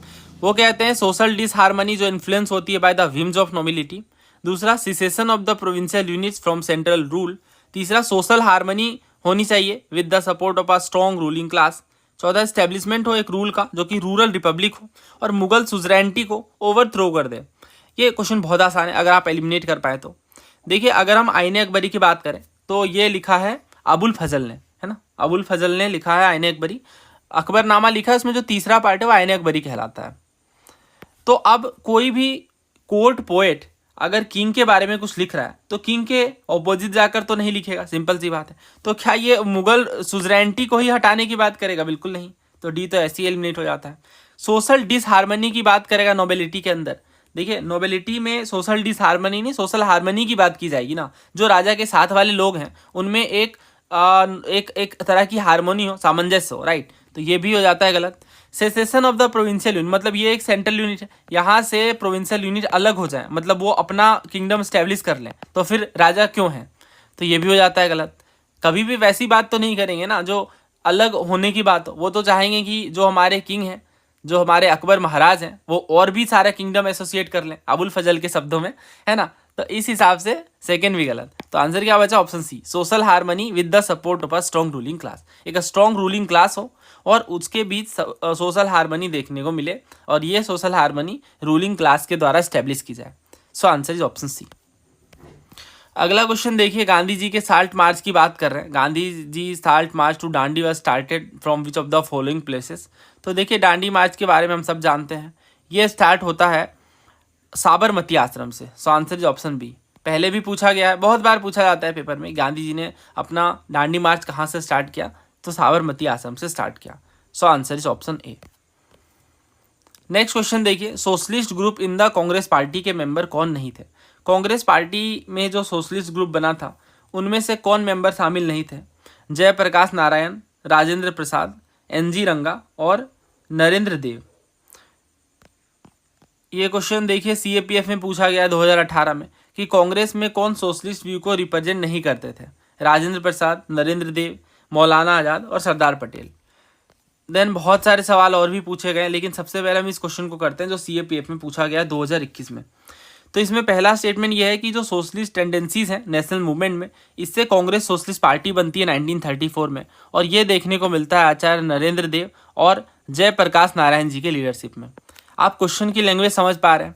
ये कहना चाह रहे हैं कि कांग्रेस के अंदर एक ऐसा ग्रुप है जो सोशलिज्म की बात करता है, सोशलिस्टिक आइडियाज़ को प्रमोट करता है, और जो सोशलिस्ट टेंडेंसीज बढ़ने लगी उससे 1934 में एक पार्टी बनती है, और उस पार्टी का नाम होता है कांग्रेस सोशलिस्ट पार्टी। ये पार्टी 1934 में बनती है, और दो प्रमुख लीडर नरेंद्र देव जी, आचार्य नरेंद्र देव जी और जयप्रकाश नारायण जी जुड़े होते हैं। तो ये बात बिल्कुल सच है, पहला बिल्कुल सही है। कांग्रेस सोशलिस्ट पार्टी में जो मेन लीडर है वो आचार्य नरेंद्र देव जी और जयप्रकाश नारायण है। दूसरा कह रहे हैं 1936 में जवाहरलाल नेहरू ये अर्ज करते हैं कांग्रेस को, यानी बेसिकली कांग्रेस को ये मनाने की कोशिश करते हैं कि आप सोशलिज्म को अपने गोल के रूप में अडॉप्ट कर लीजिए और पीजेंट्री और वर्किंग क्लास को साथ लेकर आइए। तो ये दो स्टेटमेंट है, इनमें से कौन सा सही है? देखिए यहाँ पे दोनों सही हैं, आसान क्वेश्चन है। आप जानते हो नेहरू जी सोशलिस्ट थे बाय प्रिंसिपल, तो ये बात ये डेफिनेटली कर रहे थे, और पहला भी सही है। देन ये देखो सिविल सर्विसेज 1996 में पूछा गया था कि कांग्रेस सोशलिस्ट पार्टी के प्रोमिनेंट लीडर कौन थे, यानी मेन लीडर कौन थे? एमएन रॉय, गणेश शंकर विद्यार्थी, पट्टम थन्नू पिल्लई और आचार्य नरेंद्र देव। तो अभी हमने पढ़ा आचार्य नरेंद्र देव जी एक बहुत ही फेमस लीडर थे कांग्रेस सोशलिस्ट पार्टी के। देन ये देखिए सोशलिस्ट व्यू को किन्होंने रिप्रेजेंट किया? राजेंद्र प्रसाद, नरेंद्र देव, मौलाना आज़ाद, सरदार पटेल। तो आप समझ ही रहे हो इसका आंसर ऑप्शन बी है नरेंद्र देव। अब इस क्वेश्चन की बात करें तो देखो जयप्रकाश नारायण है, देन राजेंद्र प्रसाद जी, एनजी रंगा है और नरेंद्र देव है। तो यहाँ पे भी आंसर क्या होगा? इन्होंने नॉट पूछा है, पहले ये आप ध्यान दीजिए, नॉट पूछा है। तो अभी हमने पढ़ा जयप्रकाश नारायण जी और नरेंद्र देव जी ने मिलकर कांग्रेस सोशलिस्ट पार्टी बनाई थी। तो ये भी हट गए, ये भी हट गए, क्योंकि ये सोशलिस्टिक व्यू को रिप्रेजेंट कर रहे हैं। देन इसके बाद हमारे पास बचे राजेंद्र प्रसाद और एनजी रंगा। अगर आप यहाँ पे थोड़ा लॉजिक अप्लाई कर पाएँ कि जो राजेंद्र प्रसाद जी हैं वो खास तौर से गांधीयन विचारधारा से जुड़े हुए थे, है ना, और एक सीनियर कांग्रेस लीडर थे। वो गांधी जी के कंस्ट्रक्टिव प्रोग्राम्स, मॉडरेट पॉलिटिक्स और कोई तरह की सोशलिस्टिक या मार्क्सिस्ट वाली बातों पे नहीं मानते थे। इनका फोकस कॉन्स्टिट्यूशनल मेथड्स पे था, रूरल रीस्ट्रक्चरिंग पे था, और गांधी जी के जो मेजर आइडियाज हैं जैसे नॉन वायलेंस हो गया, इन चीज़ों पे था। रेडिकल इकोनॉमिक चेंजेस लाने की बात तो सोशलिस्ट करते हैं, तो सोशलिस्ट की विचारधारा से मेल नहीं रखते थे। तो इस हिसाब से जो आंसर है वो ऑप्शन बी होना चाहिए। जो कांग्रेस सोशलिस्ट पार्टी है वो लेफ्ट विंग फैक्शन को दिखाती है। जयप्रकाश नारायण जी, नरेंद्र देव जी, एनजी रंगा हो गए, और भी बहुत सारे लोग रहते हैं जो सोशलिस्टिक आइडियोलॉजी की बात करते हैं। So answer is option B here. Next question देखिए, which one of the following was not recommended in Macaulay's 1835 minute on education. तो आप जानते हो कि जो ब्रिटिश टाइम पे एजुकेशन सिस्टम था उसको लेके जो एक्ट्स आए, जो माइन्यूट्स आए, पॉलिसीज आई, उनको लेके बहुत सवाल बनते हैं, है ना। तो सारी बुक्स में ऑलमोस्ट ये कवर्ड है, और हमने भी इसे डिटेल में डिस्कस किया है बैच के अंदर भी इनफैक्ट, और ये यूट्यूब पे भी कई बार इस तरह के सवाल हमने डिस्कस किए हैं। अगर हम बात करें मेकाले मिनट की तो ये आता है 1835 में, और ये एक इंपॉर्टेंट डॉक्यूमेंट होता है इंडियन एजुकेशन की हिस्ट्री में। और जो ये मिनट है वो यही एम करता है कि जो एंजलिसिस्ट है, क्योंकि ये कंट्रोवर्सी हो जाती है कि हमारा जो एजुकेशन सिस्टम है वो किस तरह से चले, तो दो तरह के लोग इसमें बढ़ जाते हैं। एक होते हैं एंजलिसिस्ट जो वेस्टर्न एजुकेशन और इंग्लिश के सपोर्ट करते हैं कि इंग्लिश को मीडियम ऑफ इंस्ट्रक्शन होना चाहिए, जबकि दूसरी कैटेगरी यहाँ पे ओरिएंटलिस्ट की। तो जो ओरिएंटलिस्ट है वो कहते हैं कि traditional Indian education vernacular language, यानी जो पर्टिकुलर एरिया की लैंग्वेज है, एक खास जगह की जो लैंग्वेज है वो यूज की जानी चाहिए इंस्ट्रक्शन या एजुकेशन में, राइट। तो ये डिफरेंस था और इसको लेके काफ़ी डिबेट होता है। मेकाले बात करता है एंजलिसिस्ट की, एंजलिसिस्ट को सपोर्ट करता है ये, और इनका कहना होता है कि इंग्लिश को as a medium of instruction use होना चाहिए, और कुछ गवर्नमेंट फंडिंग भी मिलनी चाहिए जिससे वेस्टर्न साइंसेस को, लिटरेचर को बढ़ावा मिल सके। समझ आ गई बात। तो इंग्लिश को ये बात करते हैं एजुकेशन में शामिल करने की कि मेजर जो मीडियम होना चाहिए वो इंग्लिश होना चाहिए, और इस तरह से इंग्लिश को स्टैब्लिश कर दिया जाता है as the primary medium of instruction in schools and colleges, और इंडियन लैंग्वेजेस को साइडलाइन कर दिया जाता है। मेकाले का वही मानना रहता है कि जो इंडियन लर्निंग है वह खास तौर से सोशल साइंसेज और जो फिजिकल चीज़ों पे बेस्ड है वो इन्फीरियर है यूरोपियन लैंग्वेज के मुकाबले। टिपिकल वेस्टर्न माइंडसेट आप समझ ही सकते हो। और जो गवर्नमेंट का फोकस था वो यही था, मास एजुकेशन को बढ़ाने की बजाय गवर्नमेंट ने यही फोकस करा, ओबियसली ब्रिटिश गवर्नमेंट ने, कि इंग्लिश मीडियम स्कूल्स कॉलेजेस वगैरह बढ़ाए जाएं और खास तौर से प्राइमरी एजुकेशन को नेग्लेक्ट कर दिया गया। तो पता है इसको लेकर के जो बातें उठती हैं कि एक खास तरह के क्लास को क्रिएट करने की कोशिश की गई जो कि इंग्लिश हो, जो कि इंडियन हो ब्लड में, ब्लड एंड कलर में, बट इंग्लिश हो टेस्ट, ओपिनियन, मोरल और इंटेलेक्ट में, राइट। तो इस हिसाब से यहाँ पे कौन सा करेक्ट नहीं है ये पूछा जा रहा है।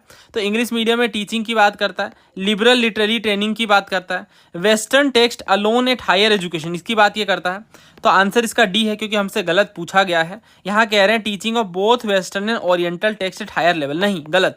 ये कहता है मेकाले का मिनट खास तौर से कि वेस्टर्न टेक्स्ट को ही बढ़ावा दिया जाना चाहिए हायर लेवल ऑफ एजुकेशन में। तो ये तीनों सही हैं और डी गलत है, answer is option D.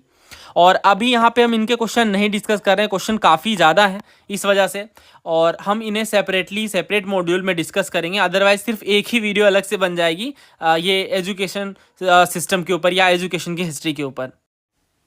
Okay, next question देखिए, who among the following did not represent the militant national school of thought in India?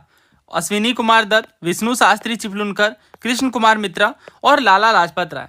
दोस्तों आप जानते ही हमारे देश की आज़ादी को लेके दो ग्रुप में लोग बटे हुए थे, एक तो मॉडरेट्स थे और दूसरे एक्सट्रीमिस्ट थे। तो मॉडरेट्स वही सिंपल मेजर्स की बात कर रहे थे, बट एक्सट्रीमिस्ट हार्श मेजर्स लेने की बात कर रहे थे देश की आज़ादी को लेके। तो अगर आपको ये पता है कि इनमें से एक्सट्रीमिस्ट कौन है तो हमारा काम बन जाएगा। इनफैक्ट बहुत सारे बुक्स में एनसीईआरटीज वगैरह, विपिन चंद्रा की बुक में भी आप देखो तो इन्होंने बताया है कि जब anti partition movement was the work of entire national leadership of Bengal and not of any one section of the movement. तो ये एंटायर नेशनलिस्ट लीडरशिप के हाथों में आया था एंटी पार्टीशन मूवमेंट। हर तरह के लोग नाराज थे पार्टीशन से, और इसी में हम देखते हैं कि most prominent leader initial stage में तो मॉडरेट लीडर्स थे, जैसे सुरेंद्र नाथ बैनर्जी, कृष्ण कुमार मित्रा, और बाद में देखते हैं हम कि मिलिटेंट और रिवोल्यूशनरी नेशनलिस्ट लैटर स्टेजेस में इस पर्टिकुलर मूवमेंट को लीड करने लगते हैं। तो इनफैक्ट दोनों मॉडरेट और मिलिटेंट नेशनलिस्ट एक दूसरे को कोऑपरेट करते हैं, एक दूसरे का साथ देते हैं। तो ये बात है। तो यहाँ से अगर हम देखें तो कौन मिलिटेंट नहीं है ये हमसे पूछा जा रहा है, अश्विनी कुमार दत्त, विष्णु शास्त्री चिपलुनकर। तो इसका आंसर क्या है? कृष्ण कुमार मित्रा। जैसा कि हम देख पा रहे हैं सुरेंद्र नाथ बैनर्जी और कृष्ण कुमार मित्रा, ये जो दो लीडर्स हैं ये मॉडरेट्स हैं, है ना। ये दो मॉडरेट लीडर हैं और इनिशियल स्टेज में इन्हीं के हाथों में अथॉरिटी थी, और बाद में ये लोग कोऑपरेट करके एक दूसरे का साथ दे करके मॉडरेट्स और एक्सट्रीमिस्ट इस पर्टिकुलर मूवमेंट को लीड करते हैं। बाकी अश्विनी कुमार दत्त जी का नाम और विष्णु शास्त्री चिपलुनकर हो गए, लाला लाजपत राय जी हो गए, ये बहुत ही फेमस तीनों नेशनलिस्ट स्कूल ऑफ थॉट है, militant nationalist school of thought के लीडर्स हैं, या यूं कहें कि एक्सट्रीमिस्ट लीडर हैं। तो कुछ इंपॉर्टेंट इन्फॉर्मेशन मैं आपको इनके बारे में बताता हूं क्योंकि ये पहले भी पूछे गए हैं। तो अगर सबसे पहले हम बात करें मिलिटेंट नेशनलिस्ट के अंदर तो बाल गंगाधर तिलक जी का नाम आता है। वो ट्रायो आपने सुना ही होगा, जिनमें तिलक जी हैं, बाल गंगाधर तिलक हो गए, बिपिन चंद्र पाल जी हो गए, इसके अलावा लाला लाजपत राय जी हो गए और बिंदु घोष हो गए। ये कुछ एक्सट्रीमिस्ट लीडर हैं और इन्हीं के सपोर्टर में हम देखते हैं कि अश्विनी कुमार दत्त जी हैं, कृष्ण कुमार मित्रा हैं, राज नारायण बोस हैं, ये सारे एक्सट्रीमिस्ट लीडर हैं। मॉडरेट्स में आप जानते हो दादा भाई नौरोजी हैं, गोपाल कृष्ण गोखले जी, सुरेंद्र नाथ बैनर्जी, फिरोज शाह मेहता। तो यहाँ पे मॉडरेट्स का जो पर्टिकुलर आइडियोलॉजी है वो कॉन्स्टिट्यूशनल मेथड्स का है, पेटिशन का है, रिप्रेजेंटेशन का है ना। और ये ब्रिटिश सेंस ऑफ जस्टिस में बिलीव करते हैं और ये रिफॉर्म्स की बात करते हैं, है ना, सुधार की बात करते हैं, इमीडिएट स्वराज की बात नहीं करते हैं। जबकि जो एक्सट्रीमिस्ट है वो कहते हैं कि बॉयकॉट होना चाहिए, है ना, स्वदेशी की बात करते हैं, पैसिव रेजिस्टेंस की बात करते हैं, और ये स्वराज को लेकर बहुत ही ज़्यादा सीरियसली अपना मुद्दा रखते हैं। और ये जो आइडियोलॉजिकल डिफरेंस है वही अलग बनाता है इस दो स्कूल ऑफ थॉट को। तो उम्मीद है ऐसे क्वेश्चन में आपको क्लैरिटी मिली होगी, ऐसे क्वेश्चन आप अपना नेक्स्ट टाइम से टैकल कर सकते हैं। देखिए अगर हम बात करें अश्विनी कुमार दत्त जी की तो ये बंगाल से थे और इनके बारे में जो क्वेश्चन आपसे पूछा जाएगा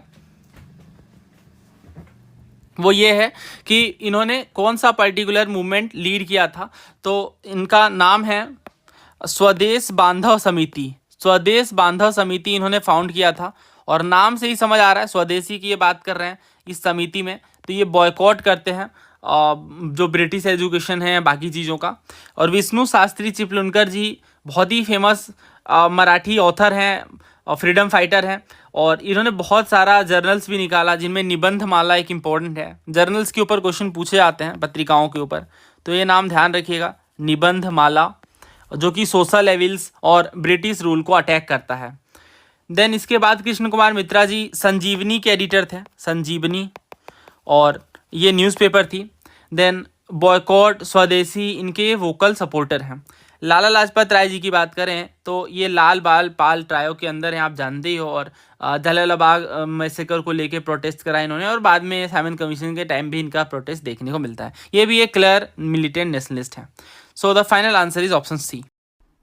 नेक्स्ट क्वेश्चन देखिए, रियोतवारी एरियाज के सिचुएशन को लेके ये क्वेश्चन है और कुछ स्टेटमेंट दिए गए हैं। पहला कह रहे हैं लार्ज अमाउंट ऑफ लैंड पास होते हैं मनी लेंडर के हाथों में, मर्चेंट्स के हाथों में और रीच पीजेंट्स के हाथों में, जो यूजुअली टीनेंट्स के सर्विसेज को यूटिलाइज करते हैं। टीनेंट्स का मतलब वही किराएदार आप कह लो। दूसरा कह रहे हैं लैंडलेस लेबरर लैंड ओनर बन जाते हैं, यानी जिनके पास ज़मीनें नहीं थी, जो बस काम कर रहे थे, खेती हर श्रमिक थे, बस खेतों में काम करके अपना जीवन यापन कर रहे थे, वो लैंड ओनर बन जाते हैं, ज़मीनों के मालिक बन जाते हैं। तीसरा ये कि जो लीजिंग आउट की प्रैक्टिस है लैंड टीनेंट्स को देने की, वो रुक जाती है। और चौथा ये कि लैंड लॉर्डिज्म टोटली डिस्ट्रॉय हो जाता है, यानी जो लैंडलॉर्ड बनने की जो बात है वो वाली चीज़ खत्म हो जाती है यहाँ पे। तो रेवतवारी सिस्टम, महलवारी सिस्टम, जमींदारी सिस्टम, इन पे बहुत सारे सवाल आते हैं। ये टॉपिक हमने अलग से डिस्कस किया है। यहाँ पे मैं आपको ब्रीफली समझा देता हूँ रेवतवारी सिस्टम के बारे में, ताकि ऐसे क्वेश्चन आप इजीली टैकल कर लें। देखिए, अगर हम बात करें रेवतवारी सिस्टम की, तो ये मद्रास, बॉम्बे, असम, इन रीजन्स में देखने को मिलता है। और टॉमस मुनरो का नाम ध्यान रखिएगा, टॉमस मुनरो ने ही शुरू किया है। और डायरेक्ट सेटलमेंट था गवर्नमेंट और रेवत के बीच, राइट, ये बात ध्यान रखिएगा। रेवत का मतलब जो कल्टीवेट कर रहे हैं ना, उनके बीच और ब्रिटिश गवर्नमेंट के बीच डायरेक्ट सेटलमेंट था। तो रेवत जो है यहाँ पे लैंड ओनर थे, इनके पास राइट था कि वो सेल करें, मोर्टगेज करें, गिफ्ट करें लैंड को, तो इस हिसाब से डायरेक्ट सेटलमेंट देखने को मिल रहा था। बट रेवेन्यू डिमांड यहाँ पे बहुत हाई था, पीजेंट्स डेप्ट में, कर्ज में फंस जा रहे थे, और इस रेवेन्यू को पे करने के लिए रेवट्स जो है वो अपने लैंड को बेचना पड़ रहा था उन्हें, राइट। और ये किन्हें बेचेंगे, आप समझ रही हो, मनी लेंडर को बेचेंगे, मर्चेंट्स को बेचेंगे, रिच पीजेंट्स को बेचेंगे। अब जो नए मालिक बन जाते थे ना, वो लीज आउट कर देते थे टीनेंट्स को, या हायर कर लेते थे लेबर्स को। तो समझ आ रही है आपको बात। ये जो कह रहे हैं ना कि large amount of land pass into the hand of money lender, तो अब समझ आई बात कि बहुत बड़ा जमीन का हिस्सा मनी लेंडर के हाथों में क्यों जाने लग गया, क्योंकि इतनी हाई डिमांड थी रेवेन्यू की कि उन्हें पर्टिकुलरली मजबूरी में आकर बेचना पड़ रहा था। अब बेचने के लिए कौन खरीदेंगे, money lender, merchants, reach peasants वगैरह, जो टीनेंट्स की सर्विसेज को यूटिलाइज करते थे। मतलब ज़मीन खरीद ली, उसके बाद किराए पे लगा दिया कि आप खेती कर लो। तो इस हिसाब से चीज़ें देखने को मिल रही थी। तो यही सही है, बाकी गलत है। आप देख लो लैंडलेस लेबरर की हालत तो बहुत ख़राब है, और लीजिंग आउट वाली बात तो और देखने को मिली। लैंड लॉर्डिज्म तो कहाँ ही ख़त्म हुआ है। अब ये सारा कुछ मैंने आपको 1 पेजर नोट्स में शेयर भी किया था, एक एक पेज में सारी चीज़ें डिस्कस की थी हमने। ये देखो आप, ज़मींदारी पे, रेवतवारी पे, right, Thomas Munro, Alexander Read ने स्टार्ट करा। बहुत सारे सवाल हैं PYQ के, राइट, उन्हें आप एक बार कवर कर लेंगे तो बहुत क्लैरिटी मिल जाएगी। देन रेवतवारी एक डिफरेंट सिस्टम की ज़रूरत क्यों पड़ी, तो जब मुनरो को भेजा गया मद्रास और बाकी रीजन में, तो उसने देखा कि नॉर्थ इंडिया की तरह यहाँ पे कोई बड़े बड़े ज़मींदार नहीं हैं, तो यहाँ पे एक डायरेक्ट सेटलमेंट किया जा सकता है कल्टीवेटर्स के साथ। बेसिक फीचर वही थे कि जो कल्टीवेटर है उन्हें ऑनर मान लिया जाएगा, और जो टैक्स पेएबल होंगे हर एक फील्ड में गवर्नमेंट ऑफिसर डिसाइड करेगा। और यहीं पे मेन प्रॉब्लम आ रही थी, कोई फिक्स रेट नहीं था, बहुत ज़्यादा चार्जेस लिए जा रहे थे, बहुत ही हार्श मेथड का यूज़ किया जा रहा था उन टैक्सेस को, उन रेवेन्यू को वसूलने के लिए, और ये परमानेंट नहीं था जैसा कि हमने देखा। डिमेरिट क्या, वही कल्टीवेटर ओनर नहीं है, हाई रेट ऑफ रेवेन्यू है, प्री कट असेसमेंट है, यानी बहुत सारी जगहों पे सर्वे नहीं देखने को मिला। जमींदारी आप अलग से पढ़ लेना, मैं PDF शेयर कर दूंगा, और महलवारी भी। नेक्स्ट क्वेश्चन देखिए, who among the following was not part of the group of no changers in the Congress party. Sardar Vallabh Bhai Patel, doctor Ansari, Babu Rajendra Prasad और मोतीलाल नेहरू। इसी तरह का सवाल CDS में ही पूछा गया 2022 में, नो चेंजर ग्रुप से कौन अपना संबंध नहीं रखते हैं। तो बात कुछ ऐसी है कि 1922 में जब नॉन कोऑपरेशन मूवमेंट को विदड्रॉ कर लिया जाता है, तो कांग्रेस फ्यूचर स्ट्रेटजी को लेके 2 ग्रुप्स में बढ़ जाती हैं। पहला ग्रुप होता है नो चेंजर्स का, नाम से ही समझ आ रहा है ये गांधी जी के कंस्ट्रक्टिव प्रोग्राम में स्टिक रहते हैं और कोई चेंज लाने की बात नहीं करते हैं। जबकि दूसरा ग्रुप होता है स्वराजिस्ट का। स्वराजिस्ट ये कहते हैं कि हम इलेक्शन लड़ेंगे और लेजिस्लेचर में एंटर करेंगे ताकि जो ब्रिटिश की जो हार्श रियलिटी है उन्हें हम एक्सपोज कर सकें। तो ये डिफरेंसेस है। नो चेंजर में कौन कौन लीडर शामिल है? चक्रवर्ती राजगोपालाचारी जी हो गए, राजेंद्र प्रसाद हैं, और इसके अलावा वल्लभ भाई पटेल और एम ए अंसारी। तो कुछ ऐसे नाम हैं जो आप डेफिनेटली आइडिया लगा सकते हैं कि गांधी जी के आइडियाज़ में काफ़ी ज़्यादा बिलीव करते हैं और कोई खास चेंज की बात नहीं करते हैं। जबकि स्वराजिस्ट में ऐसे लोग हैं जो जैसे सी आर दास जी हो गए, चितरंजन दास, इसके अलावा मोतीलाल नेहरू जी हैं, एन सी केलकर हैं। तो ये जो लीडर्स हैं ना, ये कह रहे हैं कि हम इलेक्शन लड़ेंगे, है ना, इलेक्शन लड़ेंगे और लेजिस्लेटिव काउंसिल में एंट्री लेंगे। इसके अलावा मॉन्टेग्यू केम्सफोर्ड रिफॉर्म्स की जो प्रॉब्लम है उन्हें एक्सपोज करेंगे। गवर्नमेंट के जो अनफेयर मेजर्स हैं उनको ब्लॉक करेंगे, क्योंकि हमारे पास अथॉरिटी है, पावर है, लेजिस्लेचर के अंदर है हम। तो ये डिफरेंसेस देखने को मिल रहे थे दो ग्रुप के बीच। तो यहाँ पे सवाल पूछ रहे हैं नो चेंजर का पार्ट कौन नहीं थे?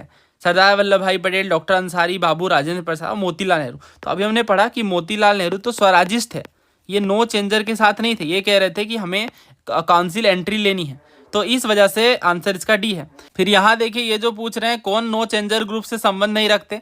एम ए अंसारी, विठल भाई पटेल, चक्रवर्ती राजगोपालाचारी और कस्तूरी रंगा अयंगर। तो यहाँ पे आंसर क्या है? विठल भाई पटेल। बाकी हमने देखा एम ए अंसारी, चक्रवर्ती राजगोपालाचारी, कस्तूरी रंगा अयंगर, ये सारे नो चेंजर्स के अंदर है ना। ये देखिए एम ए अंसारी, चक्रवर्ती राजगोपालाचारी, कस्तूरी रंगा अयंगर जी का नाम भी इसमें जोड़ दीजिए। तो ये जो है वो नो चेंजर्स हैं, है ना। तो ये डिफरेंस है। इसके बाद ये बहुत ही आसान क्वेश्चन है, कैबिनेट मिशन के मेंबर कौन नहीं है? तो आप जानते ही हो, पैथिक, लॉरेंस, क्रीव्स और अलेक्जेंडर, ये तीन है। लॉर्ड वेवेल नहीं है ना। वेवेल जो है वो कैबिनेट मिशन का पार्ट नहीं है। देन यहाँ इन्होंने पूछा दोबारा बीपीएससी में कि कौन कैबिनेट मिशन के मेंबर नहीं है? तो मैकडोनाल्ड नहीं है, बाकी एवी अलेक्जेंडर, पैथिक, लॉरेंस और क्रिप्स हैं। तो बेहद आसान क्वेश्चन है ये। आप समझ सकते हैं कि पीवाईक्यूज़ का रिपीटेशन काफ़ी ज़्यादा है और सही सोर्सेज अगर आप पकड़ के सही तरीके से कवर करें तो इन सब्जेक्ट्स में काफ़ी बढ़िया एज आप ले सकते हैं। कि the evolution of provincial finance in British India, a study in the provincial decentralisation of imperial finance, इस पर्टिकुलर बुक के ऑथर कौन है?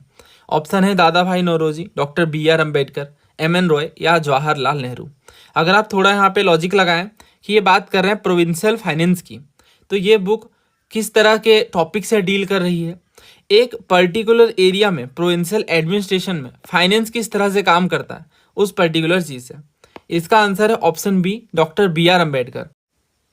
बी आर अम्बेडकर ने बहुत सारे बुक्स लिखे हैं।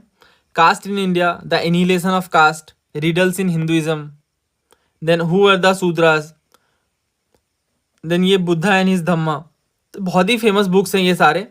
पाकिस्तान और द पार्टीशन ऑफ इंडिया, ये बुक भी काफ़ी ज़्यादा फेमस है, बहुत बार एग्जाम्स में पूछी गई है, ज़रूर याद रखिएगा, वेरी वेरी इंपॉर्टेंट। देन इसके अलावा और देखो आप यहाँ पे, तो इसमें ये भी बुक है the evolution of provincial finance in British India. तो इस हिसाब से आंसर जो है वो ऑप्शन बी बनता है। और इसके अलावा मैं आपसे ये पूछना चाहता हूँ कि किस पर्टिकुलर बुक के में डीएससी थीसिस लिखी थी doctor B R Ambedkar ji ने? कमेंट करके आप बताइएगा, बहुत ही फेमस बुक है वो। तो ऐसे क्वेश्चंस की बात करें तो क्या इनका तरीका है सॉल्व करने का? देखिए ये डायरेक्टली किसी बुक में मेंशन तो नहीं होते हैं, बहुत सारे बुक्स हैं इंक्लूडिंग स्पेक्ट्रम जिसमें बुक्स एंड ऑथर्स की लिस्टिंग होती है, बट हर एक पर्टिकुलर फ्रीडम फाइटर या हर एक फेमस पर्सनस के सारे बुक लिस्ट को प्रिपेयर करना डिफिकल्ट होता है। तो थोड़ा आइडिया लगा करके हम ऐसे क्वेश्चन कर सकते हैं। नेक्स्ट क्वेश्चन देखिए, in the context of international affairs which one of the following is correct about Curzon? तो कर्जन के बारे में ये पूछ रहे हैं। पहला कह रहे इसने पैसिफिस्ट, पैसिफिस्ट मतलब शांति प्रिय पॉलिसी को एडवोकेट करा। दूसरा ये कि वो स्टैब्लिश करना चाहता था एक ब्रिटिश स्फीयर ऑफ इन्फ्लुएंस को over the Persian gulf and Sistan.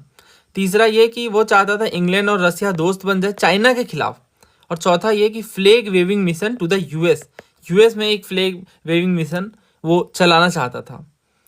तो ये स्पेक्ट्रम वगैरह में मेंशन है, हमने भी पढ़ा है। देखिए कर्जन की बात करें तो एंग्लो अफगान रिलेशन के टाइम पे देखते हैं कि रसिया का इन्फ्लुएंस पर्सिया में काफ़ी बढ़ गया था और इससे ब्रिटिश इन्फ्लुएंस खत्म होने लगा था। और एक तरह से जो thwarted an English scheme for establishment of new route by river Euphrates to India, right. तो इसी के साथ ही एक ट्रीटी होती है तुर्को-मांचाई के नाम से, और English got alarmed about possible Russian plan. मतलब उस टाइम पे आप सोचो तो एक तरह की बात, ये अफवाह ये उड़ने लगी थी कि रसिया अटैक करने वाला है इंडिया पे, है ना। और जो कि उस टाइम पे ब्रिटिश रूल का शासन था।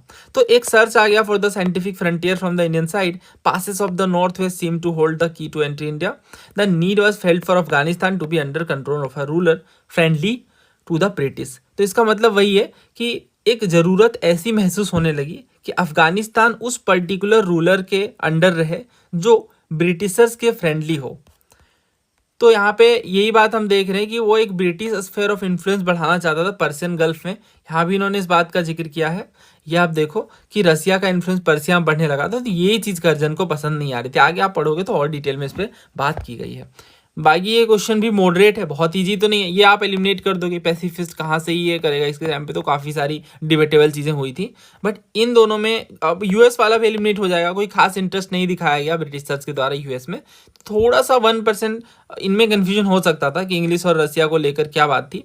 तो देखो, अगर आप ये भी सोचो ना कि इंग्लिश और रसिया की ब्रिटिश टाइम पे राइवलरी ही चल रही थी, ना केवल यहाँ इस पर्टिकुलर एस्पेक्ट में, बल्कि अफगानिस्तान वाले रीजन के अलावा भी और भी फ्रंटियर्स जो रीजन थे उनमें भी बहुत ही डिबेट चल रहा था। एक तरह का फियर फैक्टर बैठा हुआ था कि रसिया का अटैक कहीं ना देखने को मिल जाए। एट द एंड फिर वही होता ना, ब्रिटिशर्स अपने हाथ से अपनी सत्ता खो देते, तो वो चीज़ ब्रिटिशर्स को कभी पसंद नहीं थी।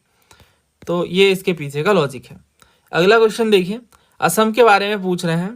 पहला कह रहे हैं, अच्छा यहाँ पे जो वर्ड पे फोकस करना है आपको वो है Assam in the British India. तो ब्रिटिश इंडिया के टाइम पे असम की बात कर रहे हैं।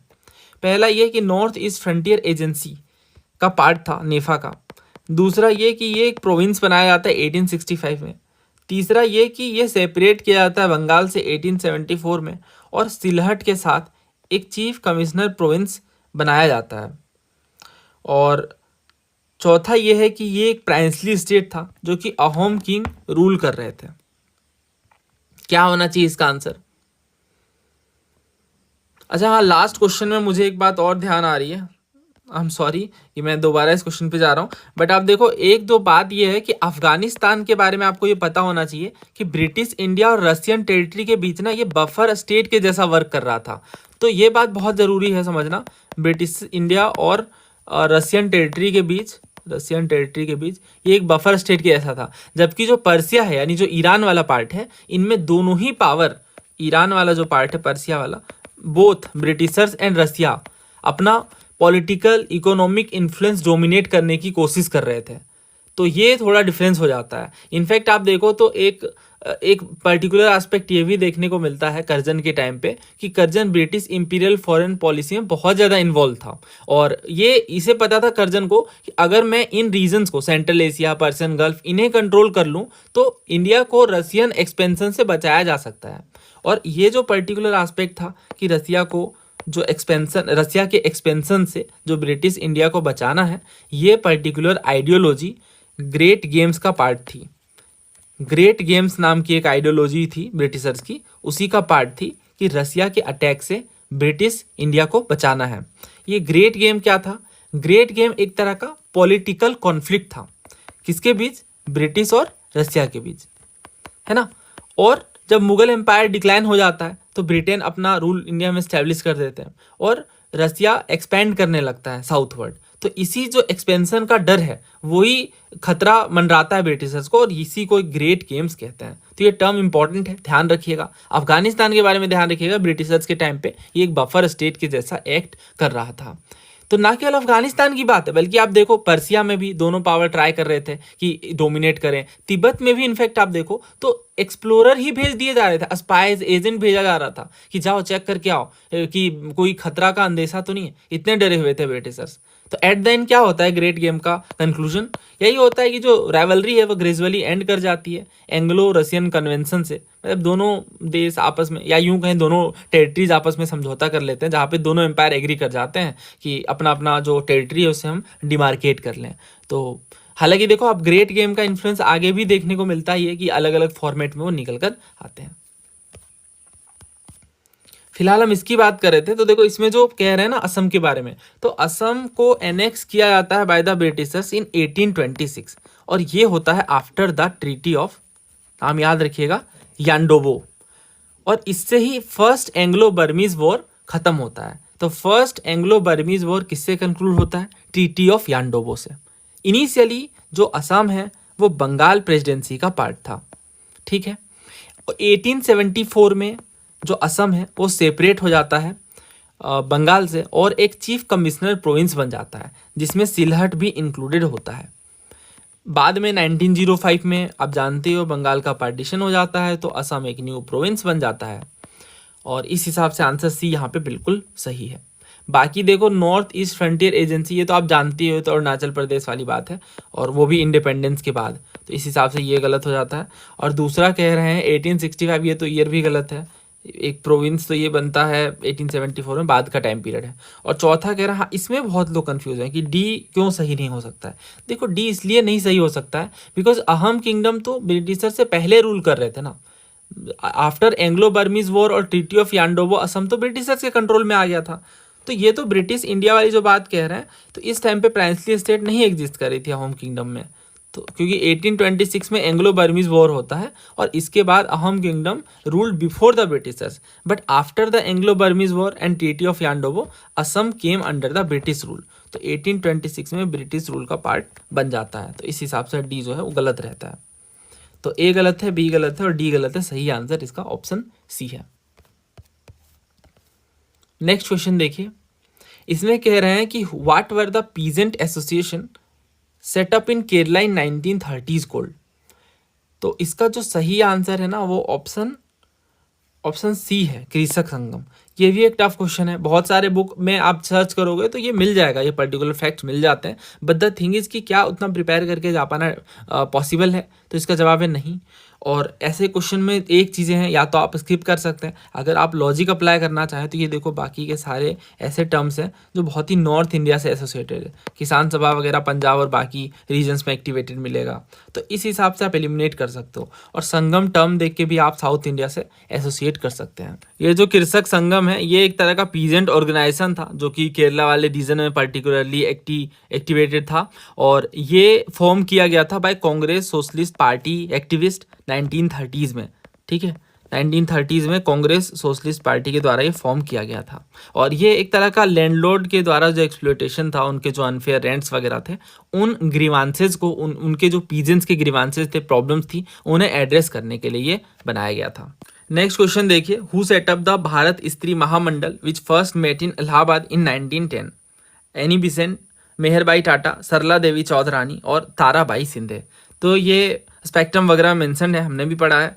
ये आप देखो अलग से सेक्शन ही है वीमेन ऑर्गेनाइजेशन का। 1910 में Sarala Devi Chaudhurani convene the first meeting of the Bharat Stri Mahamandal इन इलाहाबाद। तो भारत स्त्री महामंडल की जो पहली मीटिंग है वो इलाहाबाद में होती है और ये फर्स्ट इंडियन वीमेन ऑर्गेनाइजेशन है जो वीमेन के द्वारा सेटअप किया गया है। इसमें वीमेन की एजुकेशन को प्रमोट करने की बात है, पर्दा सिस्टम को ख़त्म करना है और सोशो इकोनॉमिक जो डेवलपमेंट है, पॉलिटिकल स्टेटस जो है वीमेन का, उससे इम्प्रूव करना है। तो इसी वजह से सरला देवी चौधरानी जी को ये कहा जाता है कि इन्होंने एक शुरुआत रखी, एक नींव रखी वीमेन ऑर्गेनाइजेशन की। तो भारत स्त्री महामंडल की जो फाउंडर है वो ऑप्शन सी, सरला देवी चौधरानी। ये क्वेश्चन पहले भी बहुत बार पूछा गया, PYQ में है, NDA में भी रिसेंटली पूछा गया था, ये आप देख सकते हैं। इन्होंने पूछा था कि ये वाला पेपर है NDA का 2024 का, इसमें उन्होंने पूछा था कि विमेन इंडिया एसोसिएशन जो है 1917 का, ये मार्गरेट कजन ने फाउंड किया है। दूसरा national council of women in India of 1925, सरला देवी चौधरानी जी। और भारत स्त्री महामंडल लेडी मेहरबाई टाटा।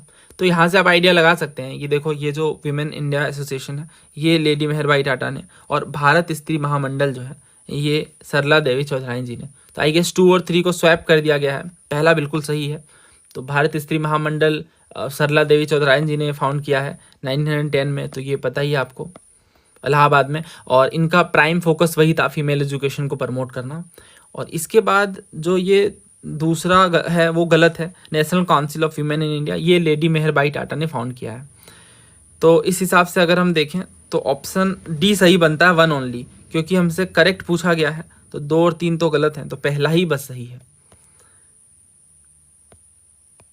मैं आपको सारे वीमेन ऑर्गेनाइजेशन रिवाइज करवा देता हूँ, ताकि क्योंकि ये पहले भी हमने रिवाइज किया है। आप देखो एक बार इसी तरह का सवाल था, उस टाइम पे हमने सारे वीमेन ऑर्गेनाइजेशन को रिवाइज किया था, लेकिन एक बार हम क्विकली और डिस्कस कर लेते हैं, इससे और क्लैरिटी मिल जाएगी। तो सबसे पहले वीमेन ऑर्गेनाइजेशन की बात करें हम तो 1910 में, ईयर भी याद रखिएगा फर्स्ट वाला खास तौर से बहुत इंपॉर्टेंट हो जाता है। तो 1910 में सरला देवी चौधरानी जी ने फाउंड किया भारत स्त्री महामंडल, भारत स्त्री महामंडल। और इसमें क्या मेन फोकस था? मेन फोकस वही था, वीमेन एजुकेशन को बढ़ावा देना है। इसके अलावा एक तरह का फर्स्ट फेमिनिस्ट मूवमेंट आप कह सकते हो, और इनका ऑब्जेक्टिव वही था कि पर्दा सिस्टम को अबॉलिश करना है, सोशो इकोनॉमिक और पॉलिटिकल स्टेटस वीमेन की इंक्रीज करनी है। देन इसके बाद रमाबाई रनाडे जी का नाम जरूर याद रखिएगा, एनसीईआरटी में भी मेंशन्ड है और कई बार क्वेश्चन पूछा गया है। तो रमाबाई रनाडे जी ने फाउंड किया है लेडीज सोशल कॉन्फ्रेंस। लेडीज, अगर आपके पास कॉपी और पेन हो तो बहुत आसानी हो जाएगी आपको ये लिख करके याद करने में। लेडीज सोशल कॉन्फ्रेंस को कहते हैं भारत महिला परिषद। देखिए एक तरह का ये परिषद है, और ये एक तरह का फोरम है, मंच है, जिसमें जो महिलाएं हैं, जो वीमेन हैं, वो अपनी ग्रीवांसेस रख सकती हैं। तो ये ध्यान रखिएगा, भारत महिला परिषद की जो फाउंडर है वो रमाबाई रनाडे जी हैं, और ये एक तरह का पेरेंट ऑर्गेनाइजेशन था नेशनल सोशल कॉन्फ्रेंस के अंदर ही, और ये स्टैब्लिश होता है 1904 में। देन इसके बाद आप देखो तो पंडिता रमाबाई सरस्वती जी हैं, ये भी एनसीईआरटी में डायरेक्टली मेंशन्ड है, पंडिता रमाबाई सरस्वती। इन्होंने फाउंड किया आर्य महिला समाज को। इसी पेपर में क्वेश्चन भी आया है, अभी हम देखने वाले हैं। फिलहाल आप ये नाम ध्यान रखिएगा, आर्य महिला समाज की जो फाउंडर है वो पंडिता रमाबाई सरस्वती जी हैं। और आर्य महिला समाज क्या है? तो ये वही एजुकेशनल जो सिलेबस है इंडियन वीमेन का, वो काफ़ी ज़्यादा आप कह लो कि बुरा था, उन चीज़ों को इम्प्रूव करने की कोशिश की गई। इसके अलावा मेडिकल एजुकेशन में बढ़ावा दिया गया वीमेन को, लेडी डफरिन कॉलेज स्टार्ट हुआ, बाद में रमाबाई रनाडे जी एक इनका ब्रांच बॉम्बे में भी स्टार्ट करती हैं। तो कुल मिलाकर के काफ़ी ज़्यादा सक्सेसफुल रहा। देन इसके बाद हम देखते हैं कि 1925 में एक और काफ़ी फेमस ऑर्गेनाइजेशन इस्टेब्लिश होता है, नाम है national council of women, national council of women in India. और ये एक तरह का इंटरनेशनल काउंसिल ऑफ वीमेन का ही नेशनल ब्रांच होता है, और ये फाउंड किया जाता है बाय मेहरीबाई टाटा, मेहरीबाई टाटा।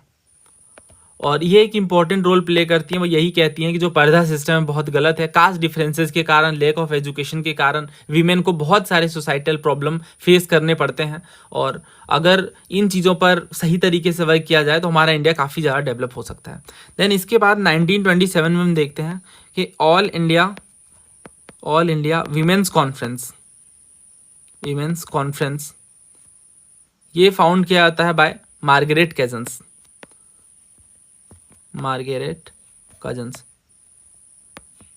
और ये फर्स्ट वीमेन ऑर्गेनाइजेशन कह सकते हो आप जो इगेलिटेरियन अप्रोच को रखता है, और ये इसका जो पहला कॉन्फ्रेंस ये फर्गुसन कॉलेज पुणे में हुआ था। और इनके जो इंपॉर्टेंट फाउंडिंग मेंबर हैं उनमें सरोजनी नायडू जी भी थी, कमला देवी चट्टोपाध्याय, लेडी दोराबजी टाटा, बहुत सारे फेमस पर्सन एसोसिएटेड थे इनसे। और एक तरह का सोसाइटी इस्टेब्लिश हो जो social justice, integrity, equal right और अपॉर्चुनिटीज़ की बात करता हो। हर एक ह्यूमन बींग, ना केवल एक्सीडेंट ऑफ बर्थ या सेक्स के बेस पे उन्हें समाज से बहिष्कृत किया जाए या फिर कम चीज़ें प्रोवाइडेड हों, इन पर्टिकुलर एस्पेक्ट पे ये डील करता है। और आप देखो जब हम आगे चलकर ये देखते हैं कि शारदा एक्ट बनता है 1929 में, Hindu women's right to property act है, फैक्ट्री एक्ट है, Hindu marriage and divorce act है, बहुत सारे जो एक्ट्स बनते हैं उनमें इन पर्टिकुलर ऑर्गेनाइजेशन का बहुत अहम रोल होता है, क्योंकि बैकग्राउंड तैयार करके दे देते हैं। तो ये कुछ इंपॉर्टेंट ऑर्गेनाइजेशन थे जिनका नाम आपको ध्यान रखना है। एक और क्वेश्चन पूछा गया था, ये आप पढ़ो। इन्होंने पूछा है कि आर्य महिला समाज की फाउंडर कौन है, जो कि अर्ली 1880s में स्टैब्लिश होता है। तो देखिए आर्य समाज आप जानते हो, आर्य समाज दयानंद सरस्वती जी ने फाउंड करा है, और आर्य महिला समाज पंडिता रमाबाई सरस्वती जी ने फाउंड करा है। ऑप्शन में हालांकि इन्होंने सरस्वती नाम नहीं ऐड करा है, इसलिए मैं ऐड कर देता हूँ, इससे आसान हो जाता है मुझे याद रखना। तो इसका आंसर ऑप्शन सी है। बाकी चीज़ें तो हमने डिस्कस कर ही ली हैं। ये जो 5 ऑर्गेनाइजेशन मैंने आपको बताया, 1 2 3 4 5, अगर आप ये ध्यान रख लें तो इस तरह के जो क्वेश्चन बनते हैं वीमेन ऑर्गेनाइजेशन पे वो आप इजीली सॉल्व कर सकते हैं। देन नेक्स्ट ये क्वेश्चन देखिए, इसमें कह रहे हैं कि कौन सा फीचर नहीं था नॉन कोऑपरेशन मूवमेंट का। Economic boycott was intense and successful. दूसरा, मिडिल क्लास ने पार्टिसिपेट करा बहुत ही लार्ज नंबर में। तीसरा, it was marked by uneven geographical spread and regional variation. और चौथा है कि नॉन कोऑपरेशन के साथ जो बाकी गांधीयन सोशल रिफॉर्म मूवमेंट थे, जैसे एंटी लीकर कैंपेन वगैरह, इन्हें भी कुछ सक्सेस तो मिली। तो ये आप देखो, ये हमने मेंस वाले पेपर में भी डिस्कस किया था, प्री वाले में भी। मेंस में आप जानते हो मैं आपको हैंड रिटन नोट्स प्रोवाइड करता था, और अभी भी ये हमारी बैच चल रही है मेंस वाली। मॉडरेट फेज में आप देखो तो बंगाल पार्टीशन है, देन ये सारी चीज़ें मैंने आपको बताई थी कि किस तरह से क्या चीज़ें इन्फ्लुएंस हो रही थी। देन इसके बाद होम रूल लीग हमने पढ़ा था, home rule movement, and then Khilafat movement. हाँ, और इसके बाद था नॉन कोऑपरेशन। तो नॉन कोऑपरेशन की जब हम बात करते हैं, इनके फीचर्स की खास तौर से बात करते हैं, जस्ट अ सेकेंड, ये वाला ईयर पहले आप देख लो। ये फर्स्ट नेशन वाइड मूवमेंट था जो गांधी जी ने लॉन्च करा नेशन वाइड लेवल पे। इसके रीजन क्या थे? वही मॉन्टेग्यू चेम्सफोर्ड रिफॉर्म होलो था, फेल हो जाता है, रोलेट एक्ट आ जाता है, लोगों में बहुत ज़्यादा असंतुष्टि रहती है, जालियांवाला बाग मैसेकर हो जाता है, बहुत सारे रीजन्स रहते हैं। देन इसके बाद हम देखते हैं कि इनमें जो फीचर्स हैं कि किस तरह से ये पर्टिकुलर मूवमेंट काम कर रहा था। गवर्नमेंट स्कूल का बॉयकॉट किया जा रहा था, हॉस्पिटल्स का, जुडिशियल इंस्टीट्यूशंस का, क्योंकि ये ब्रिटिश राज के प्रतीक थे। देन इसके बाद स्वदेशी गुड्स को पॉपुलराइज करना, टैक्सेस वगैरह देने से मनाही। जब हम स्प्रेड की बात करते हैं तो हम देखते हैं कि अलग अलग एरिया में ये एक तरह से अलग एस्पेक्ट्स में स्प्रेड हो रहा था। जैसे यूपी में इंटीग्रेट हो गया था पीजेंट मूवमेंट के साथ, जैसे एका मूवमेंट अंडर मदारी पासी, जो किसान सभा मूवमेंट से भी जुड़ गया था। पंजाब में हम देख रहे हैं अकाली मूवमेंट, राजस्थान में बिजोलिया मूवमेंट, और आंध्र प्रदेश में अल्लूरी सीताराम राजू के नेतृत्व में ये देखने को मिल रहा था।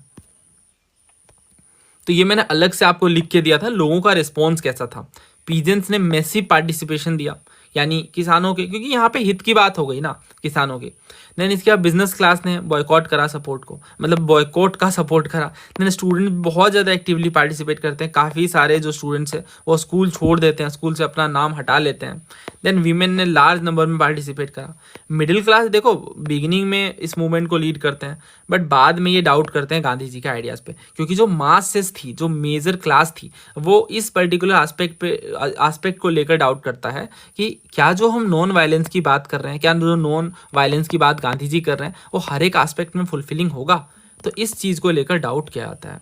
देन आप जानते हो क्या होता है, फरवरी 1922 में चोरी चोरा इंसिडेंट के कारण गांधी जी इस पर्टिकुलर मूवमेंट को रोक देते हैं। तो इस हिसाब से हम देखें, इन्होंने पूछा इकोनॉमिक बॉयकॉट, काफ़ी ज़्यादा था इकोनॉमिक बॉयकॉट। तो मिडिल क्लास ने लार्ज नंबर में पार्टिसिपेट करा, यही वाली बात गलत हो जाती है। और इसका रीज़न भी बहुत सिंपल है, वही जो मैंने आपको बताया। मासेस ने ये देखा, देखो मासेस अनकंट्रोल्ड हो गई थी गोरखपुर में जो इंसिडेंट देखने को मिला, तो इससे यही समझ आ रहा है कि मासेस के माइंड में कुछ और चल रहा था। वो ना समूल नाश चाह रही थी कि बस बहुत हो गया, बट गांधी जी कह रहे थे कि वायलेंस वाला एलिमेंट नहीं आना चाहिए। तो इस वजह से जो मासेस हैं उन्होंने डाउट करा गांधी जी के इस पर्टिकुलर आइडिया पे। देन अनइवन जोग्राफिकल स्प्रेड, हाँ ये बात भी है, अनइवन जोग्राफिकल स्प्रेड देखने को मिला, बहुत ज़्यादा ये फैल गया और अलग अलग एरियाज़ में अलग अलग तरीके से इंटीग्रेट भी हो गया जाकर। जैसे यूपी में किसान सभा से जुड़ गया, तो कॉजेज बदल गए। Then along with non cooperation other Gandhian social reform movement like the anti liquor campaign, ये भी बात सही है, बहुत सारे दूसरे सोशल रिफॉर्म मूवमेंट भी उस टाइम पे चलने लग गए थे। So answer is option B. Which one of the following publication was started by Khan Abdul Ghaffar Khan in 1928? Pakhtun, खुदाई खिदमतगार, यंग इंडिया और इंडिया अवेकन्स। तो इस क्वेश्चन की बात करें, बहुत सारे लोगों को लगेगा कि इसका आंसर खुदाई खिदमतगार है। नहीं, देखो ये ना पब्लिकेशन की बात कर रहे हैं, ये तो ऑर्गेनाइजेशन था। तो इसका सही आंसर ऑप्शन ए है, पख्तून। देखो ये बाचा खान है, इन्हें फ्रंटियर गांधी कहते हैं, सीमांत गांधी के नाम से मशहूर हैं। और इनकी बात अगर हम करें सबसे पहले तो कि इन्हें हम फ्रंटियर गांधी के नाम से जानते हैं, सीमांत गांधी, या फिर बादशाह खान के नाम से, बादशाह खान या बाचा खान। इनकी जो आइडियोलॉजी है ना, कोर आइडियोलॉजी, वो नॉन वायलेंस की है। ये गांधीयन प्रिंसिपल पे चलते हैं, गांधी जी के आइडियाज़ को बहुत ज़्यादा मानने वाले थे। 1% भी वायलेंस का एलिमेंट ये नहीं इंटीग्रेट करना चाहते थे, और मेजर फोकस वही था। इनफैक्ट आप देखो इन्हें ना भारत रत्न भी मिला है, और केवल 2 ही लोग हैं जो नॉन इंडियन हैं जिन्हें भारत रत्न मिला है, तो उनमें से ये एक हैं। इनकी ऑटोबायोग्राफी भी है, माई लाइफ एंड स्ट्रगल के नाम से, और इनका जो सिंबल था, ऑर्गेनाइजेशनल सिंबल, वो रेड शर्ट था। आपने पढ़ा होगा हिस्ट्री में रेड शर्ट्स के बारे में। और जो एक्टिविटी का मेजर रीज़न था वो NWFP था, यानी जो खैबर पख्तूनवा वाला रीजन है ना पाकिस्तान का, उस पर्टिकुलर एरिया में ये नॉन वायलेंस स्ट्रगल्स को बढ़ावा दे रहे थे और ब्रिटिश रूल के काफ़ी अगेंस्ट थे, राइट। तो इस हिसाब से अगर हम देखें तो इसका आंसर देखो, ये तो फैक्चुअल है, मतलब जो इन्फॉर्मेशन हम पढ़ रहे हैं वो इससे डायरेक्टली लिंक्ड नहीं है, लेकिन कुछ बातें हमें पता होनी चाहिए। पहली ये कि Gandhian ideas of non violence and truth से इन्फ्लुएंस थे। Education, social reform, Hindu Muslim unity की बात करते थे, और इनफैक्ट जब देश का बंटवारा हुआ तो बहुत ज़्यादा दुखी थे ये, ठीक है। और खुदाई खिदमतगार इन्होंने फाउंड करा, याद रखिए ये बहुत ज़्यादा इंपॉर्टेंट है, कई बार पूछा गया है। 1929 में इस्टेब्लिश होता है। और खुदाई खिदमतगार का मतलब है सर्वेंट्स ऑफ गॉड। ये एक तरह का नॉन वायलेंट ऑर्गेनाइजेशन था जिनका एम था सोशल अपलिफ्टमेंट और unity among Pathans and education का प्रमोशन, पीसफुल रेजिस्टेंस। और इनके जो मेंबर्स थे ना वो रेड शर्ट पहनते थे, तो इस वजह से इन्हें रेड शर्ट मूवमेंट कहते हैं। और ये कंप्लीट नॉन वायलेंस को प्रैक्टिस करते थे। जो हमारा इंडियन मूवमेंट है इनमें भी बहुत अहम रोल था। जब सिविल डिसोबीडियंस मूवमेंट चल रहा था तो ये आकर जुड़ते हैं, और इससे जो हमारी मूवमेंट है वो और ज़्यादा सक्सेसफुल बन जाती है। स्ट्रांगली अपोज करते थे, ध्यान रखिएगा पेपर में पूछते हैं कि ये पार्टीशन को लेकर इनके क्या ख्याल थे, तो स्ट्रांगली अपोज करते थे पार्टीशन ऑफ इंडिया को, और टू नेशन थ्योरी के भी काफ़ी ज़्यादा खिलाफ थे।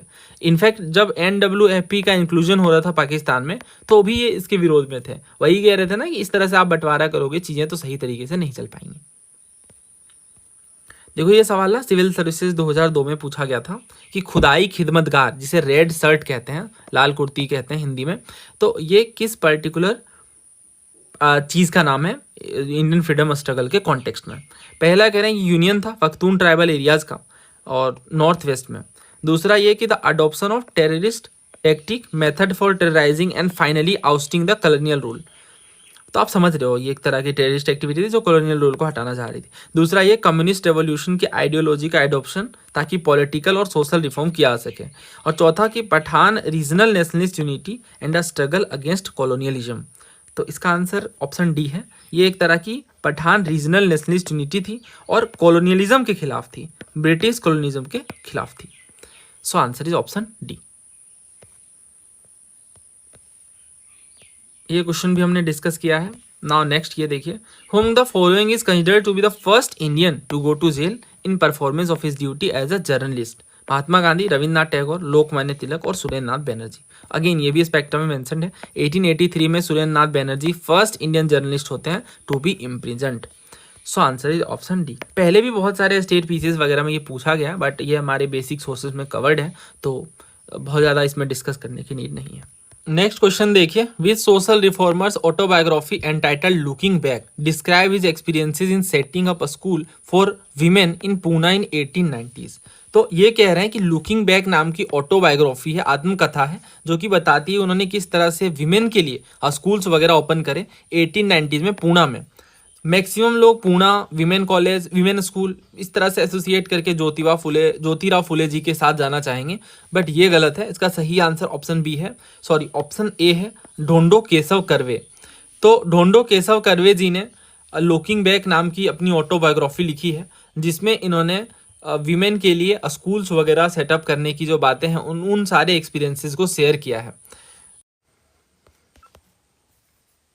ढोंडो केशव कर्वे जी बहुत ज़्यादा इंस्पायर्ड थे ईश्वरचंद विद्यासागर के रिफॉर्म एफर्ट से, और इन्होंने खुद ही एक एग्जाम्पल सेट करा by marrying a widow himself in 1893। और इसी के साथ ही आप देखो तो हिंदू विडोज़ होम इन्होंने इस्टेब्लिश करा। इसके अलावा बहुत फेमस यूनिवर्सिटी है श्रीमती नाथीबाई दामोदर ठाकरे विमेंस यूनिवर्सिटी, ये भी इस्टेब्लिश किया इन्होंने। और एक enlightened women is a source of infinite strength, ये इनका मेजर मोटो था, और सोशल वर्क में बहुत अहम योगदान इन्होंने निभाया। कि by experiences in setting up school for women in Poona, इसके बेस पे सिर्फ आइडिया लगाना चाहें तो काफ़ी डिफिकल्ट हो जाता है। और जो ये 1890s का टाइम पीरियड है इसी से आइडिया लगता है, बिकॉज जो 1873 है उस 1873 ईयर में सत्यशोधक समाज की स्थापना होती है, जो कि ज्योतिराव फुले जी ने स्टार्ट करा। देन इसके अलावा 1848 में फर्स्ट गर्ल्स स्कूल खुलता है पुणे में by the wife of Jyotirao Phule ji, नाम है सावित्रीबाई फुले जी। तो सावित्रीबाई फुले जी स्टार्ट करती हैं पुणे में गर्ल्स कॉलेज, तो इस हिसाब से टाइम पीरियड थोड़ा अलग है, तो थोड़ा वहाँ से आइडिया लग जाता है। बाकी आप कमेंट करके ये मेरे को बताना, बहुत ही फेमस ऑटोबायोग्राफी है ज्योतिराव फुले जी की, नाम क्या है ये आप कमेंट करके बताइएगा। हाँ, ये लुकिंग बैक नाम की ऑटोबायोग्राफी है जो कि प्रोफेसर DK कर्वे जी की ऑटोबायोग्राफी है। नेक्स्ट क्वेश्चन देखिए, who was the first director general of the archaeological survey of India. तो ये तो अपनी थीम NCERT से सवाल है और ये पूरा कंप्लीट मैंने यूट्यूब पे भी पढ़ाया है और बैच में तो हमने पूरा PYQs के साथ किया हुआ है ना। देखो आप, अलेक्जेंडर कनिंघम जो कि फर्स्ट डायरेक्टर जनरल थे आर्कियोलॉजिकल सर्वे ऑफ इंडिया के, इन्हें फादर ऑफ इंडियन आर्कियोलॉजी कहा जाता है। इसका रीज़न आप जानते हो, हड़प्पा के योगदान में, मतलब हड़प्पा के डिस्कवरी में इनका बहुत बड़ा योगदान था। तो इस हिसाब से जो आंसर है वो ऑप्शन बी है, अलेक्जेंडर कनिंघम। ये क्वेश्चन देखिए, which of the following works was not contributed by the famous social reformer Begum Rukaiya, Ardhangi, Griha, Mother India और सुल्तानाज ड्रीम। अब ये भी आपके स्पेक्ट्रम वगैरह मेंशन है, आप देखोगे तो कॉलोनियल पीरियड में 2 ऐसी बुक्स थी जो कि वीमेन के क्वेश्चंस इन इंडिया, यानी वीमेन की क्या स्टेटस है इंडिया में खास तौर से, उस पर लिखी गई। जिनमें एक बुक थी हाई कास्ट हिंदू वीमेन, ये लिखी गई थी पंडिता रमाबाई जी के द्वारा। और मदर इंडिया बुक थी जो कि 1927 में आती है, कैथरीन मेयो ने लिखा था। इंटरनेशनल अटेंशन, पूरी दुनिया के लोगों ने पढ़ा, बहुत ज़्यादा फेमस हुई ये दोनों बुक्स। मदर इंडिया तो आज भी बहुत ज़्यादा पढ़ी जाने वाली किताबों में से है, जो कैथरीन मेयो ने लिखा है। तो यहाँ पे ऑप्शन में इन्होंने मदर इंडिया दिया है, so answer is option C, because ये बेगम रुकैया जी ने नहीं लिखा है। बाकी के जो बुक्स हैं, गृह हो गए, अर्धांगी हो गए, सुल्तानाज ड्रीम हो गए, सुल्तानाज ड्रीम खास तौर से ये ना एक फेमिनिस्ट यूटोपिया की बात करता है। इन्होंने बेगम रुकैया जी ने काफ़ी डिटेल में बताया है, एक यूटोपियन सोसाइटी की कल्पना की है बेसिकली इमेजनरी तरीके से, कि अगर विमेन लीड करती पूरी की पूरी दुनिया को तो किस तरह से सिचुएशंस होती, राइट। तो ये बुक भी आप पढ़ सकते हो अगर आपके पास स्पेयर टाइम है, तो बहुत कुछ नया सीखने को मिलेगा। बहुत ही फेमस ऑथर थी बेगम रुकैया, और इन्होंने एक तरह से ना तीक्ष्ण भाषा में कटाक्ष करा जो पर्टिकुलर समाज में चीज़ें चल रही हैं, जिसमें विमेंस को उस टाइम से खास तौर से एक 1920s 30s वाला जो टाइम पीरियड है, जिनमें विमेन को उतनी आज़ादी हर एक स्फीयर में नहीं मिल पा रही थी, तो उनमें जो सोशल रिफॉर्मर ने योगदान दिया उनमें बेगम रुकैया जी का भी बहुत अहम स्थान है। हमने थीम NCERT का डिस्कशन किया था, तो कॉलोनियल सिटीज़ वाले चैप्टर में आमार कथा के नाम से ये जो बॉक्स है बहुत इंपॉर्टेंट था, ये मैंने बताया था आपको। विनोदिनी दासी जी एक पायनियरिंग फिगर है बंगाली थिएटर में, इनका अहम योगदान था। गिरीश चंद्र घोष बहुत ही फेमस डायरेक्टर हैं, उनके साथ इन्होंने एसोसिएटली काम करा। और जो स्टार थिएटर है उनके स्टैब्लिशमेंट में भी इनका अहम योगदान था। 1910 और 13 के बीच वो अपनी ऑटोबायोग्राफी को सीरियलाइज कर देती हैं अमर कथा के नाम से, और जो वीमेन ने प्रॉब्लम्स फेस करी हर एक स्फीयर में, उन पर्टिकुलर चीज़ों को बहुत ही सही तरीके से सीरियलाइज किया गया था। तो इस पे ना क्वेश्चन बनता है, आप देखो जैसे CAPF में पूछा गया था विनोदिनी दासी जी के बारे में, she was one of the prime mover behind the setting of the star theatre and she serialise her autobiography Amar Katha between 1910 and 1913। तो ये दोनों तो थीम NCERT से लिफ्टेड स्टेटमेंट्स हैं, सो आंसर इज सी। ये मैं आपको इसलिए बता रहा हूँ क्योंकि देखो EPFO में जो क्वेश्चन पूछे गए उनमें विमेन ऑर्गेनाइजेशन का या फिर विमेन रोल का अहम योगदान था, आपके सिलेबस में भी मेंशन्ड है। तो ये जो इंपॉर्टेंट रोल प्ले किया गया उनमें एक विनोदिनी दासी जी का भी नाम आता है, क्योंकि हमारे थीम NCERT में मेंशन्ड है। देन ये आप देखो CDS में ही पूछा था इन्होंने कि अमर कथा नाम की जो ऑटोबायोग्राफी है किन ऑथर की है, तो याद रखिएगा, दोबारा रिपीट कर सकता है, विनोदिनी दासी जी के की ऑटोबायोग्राफी का नाम है। देन यहाँ इन्होंने अच्छा दोबारा फिर पूछ लिया था CDS 2022 में कि जो अमर कथा नाम की ऑटोबायोग्राफी है एक किन बंगाली पायनियरिंग बंगाली विमेन जी ने सीरियलाइज करा था अपनी ऑटोबायोग्राफी को, तो विनोदिनी दासी। सो आंसर इज ऑप्शन डी। और बेगम रोकैया सखावत हसैन जी के बारे में तो मैंने आपको बता ही दिया। सुल्तानाज ड्रीम का नाम याद रखिएगा ना। कंक्लूजन की बात करते हैं कि क्या कंक्लूजन निकल के आता है, कौन से सोर्स हमें पढ़ने चाहिए, क्योंकि काफ़ी कम टाइम बचा है EPFO के लिए। तो देखिए, अगर आप जो भी सोर्स यूज़ कर रहे हो, मान लीजिए आपने बिपिन चंद्रा सर की बुक पढ़ी है या फिर आप स्पेक्ट्रम पढ़ रहे हैं, थीम NCERT पढ़ रहे हैं, जिस भी बुक को आपने रेफ़र करा आप उससे ही दोबारा पढ़ें, बिकॉज लास्ट टाइम पे जो सोर्सेस हैं वो स्विच करना उतना प्रेफरेबल नहीं होता है। यही रीज़न है ना कि हर एक पर्टिकुलर बुक में सारी बातें नहीं, बट पेपर में वो तो एक थीम पकड़ के पूछते हैं, तो पेपर के हिसाब से प्रिपेयर करना बहुत इंपॉर्टेंट हो जाता है। यही वजह है कि जो हमारी हिस्ट्री बैच थी, जो हमारी समग्र बैच थी, उनमें हमने मेक श्योर करा कि हम अलग अलग सोर्सेज को तो लें, बट उसके सेलेक्टिव चीज़ों को। For example Buddhism and Jainism वाला टॉपिक हमने उपिंदर मैम की बुक से लिफ्ट किया था। देन इनमें जो कुछ टॉपिक है हड़प्पा वाला, वो हमने थीम NCERT से पढ़ा था। तो ऐसे करके जब हमने चीज़ें पढ़ी तो बहुत सारे, इनफैक्ट 80 to 90% जो क्वेश्चन है वो वो उसके आसपास वाले थीम से कवर हो गए थे। तो ये सही अप्रोच है। इसके अलावा आपका कोई डाउट है तो आप कमेंट बॉक्स में पूछ सकते हैं। अगर आप बैच से जुड़ना चाहते हैं तो ये टेलीग्राम वगैरह की आईडी है, नंबर से, इनसे आप ज़्यादा जानकारी ले सकते हैं। और नेक्स्ट आप किस टॉपिक पर वीडियो चाहते हैं ये आप कमेंट कर सकते हैं। जल्दी मिलते हैं नए वीडियो में। धन्यवाद। जय हिंद।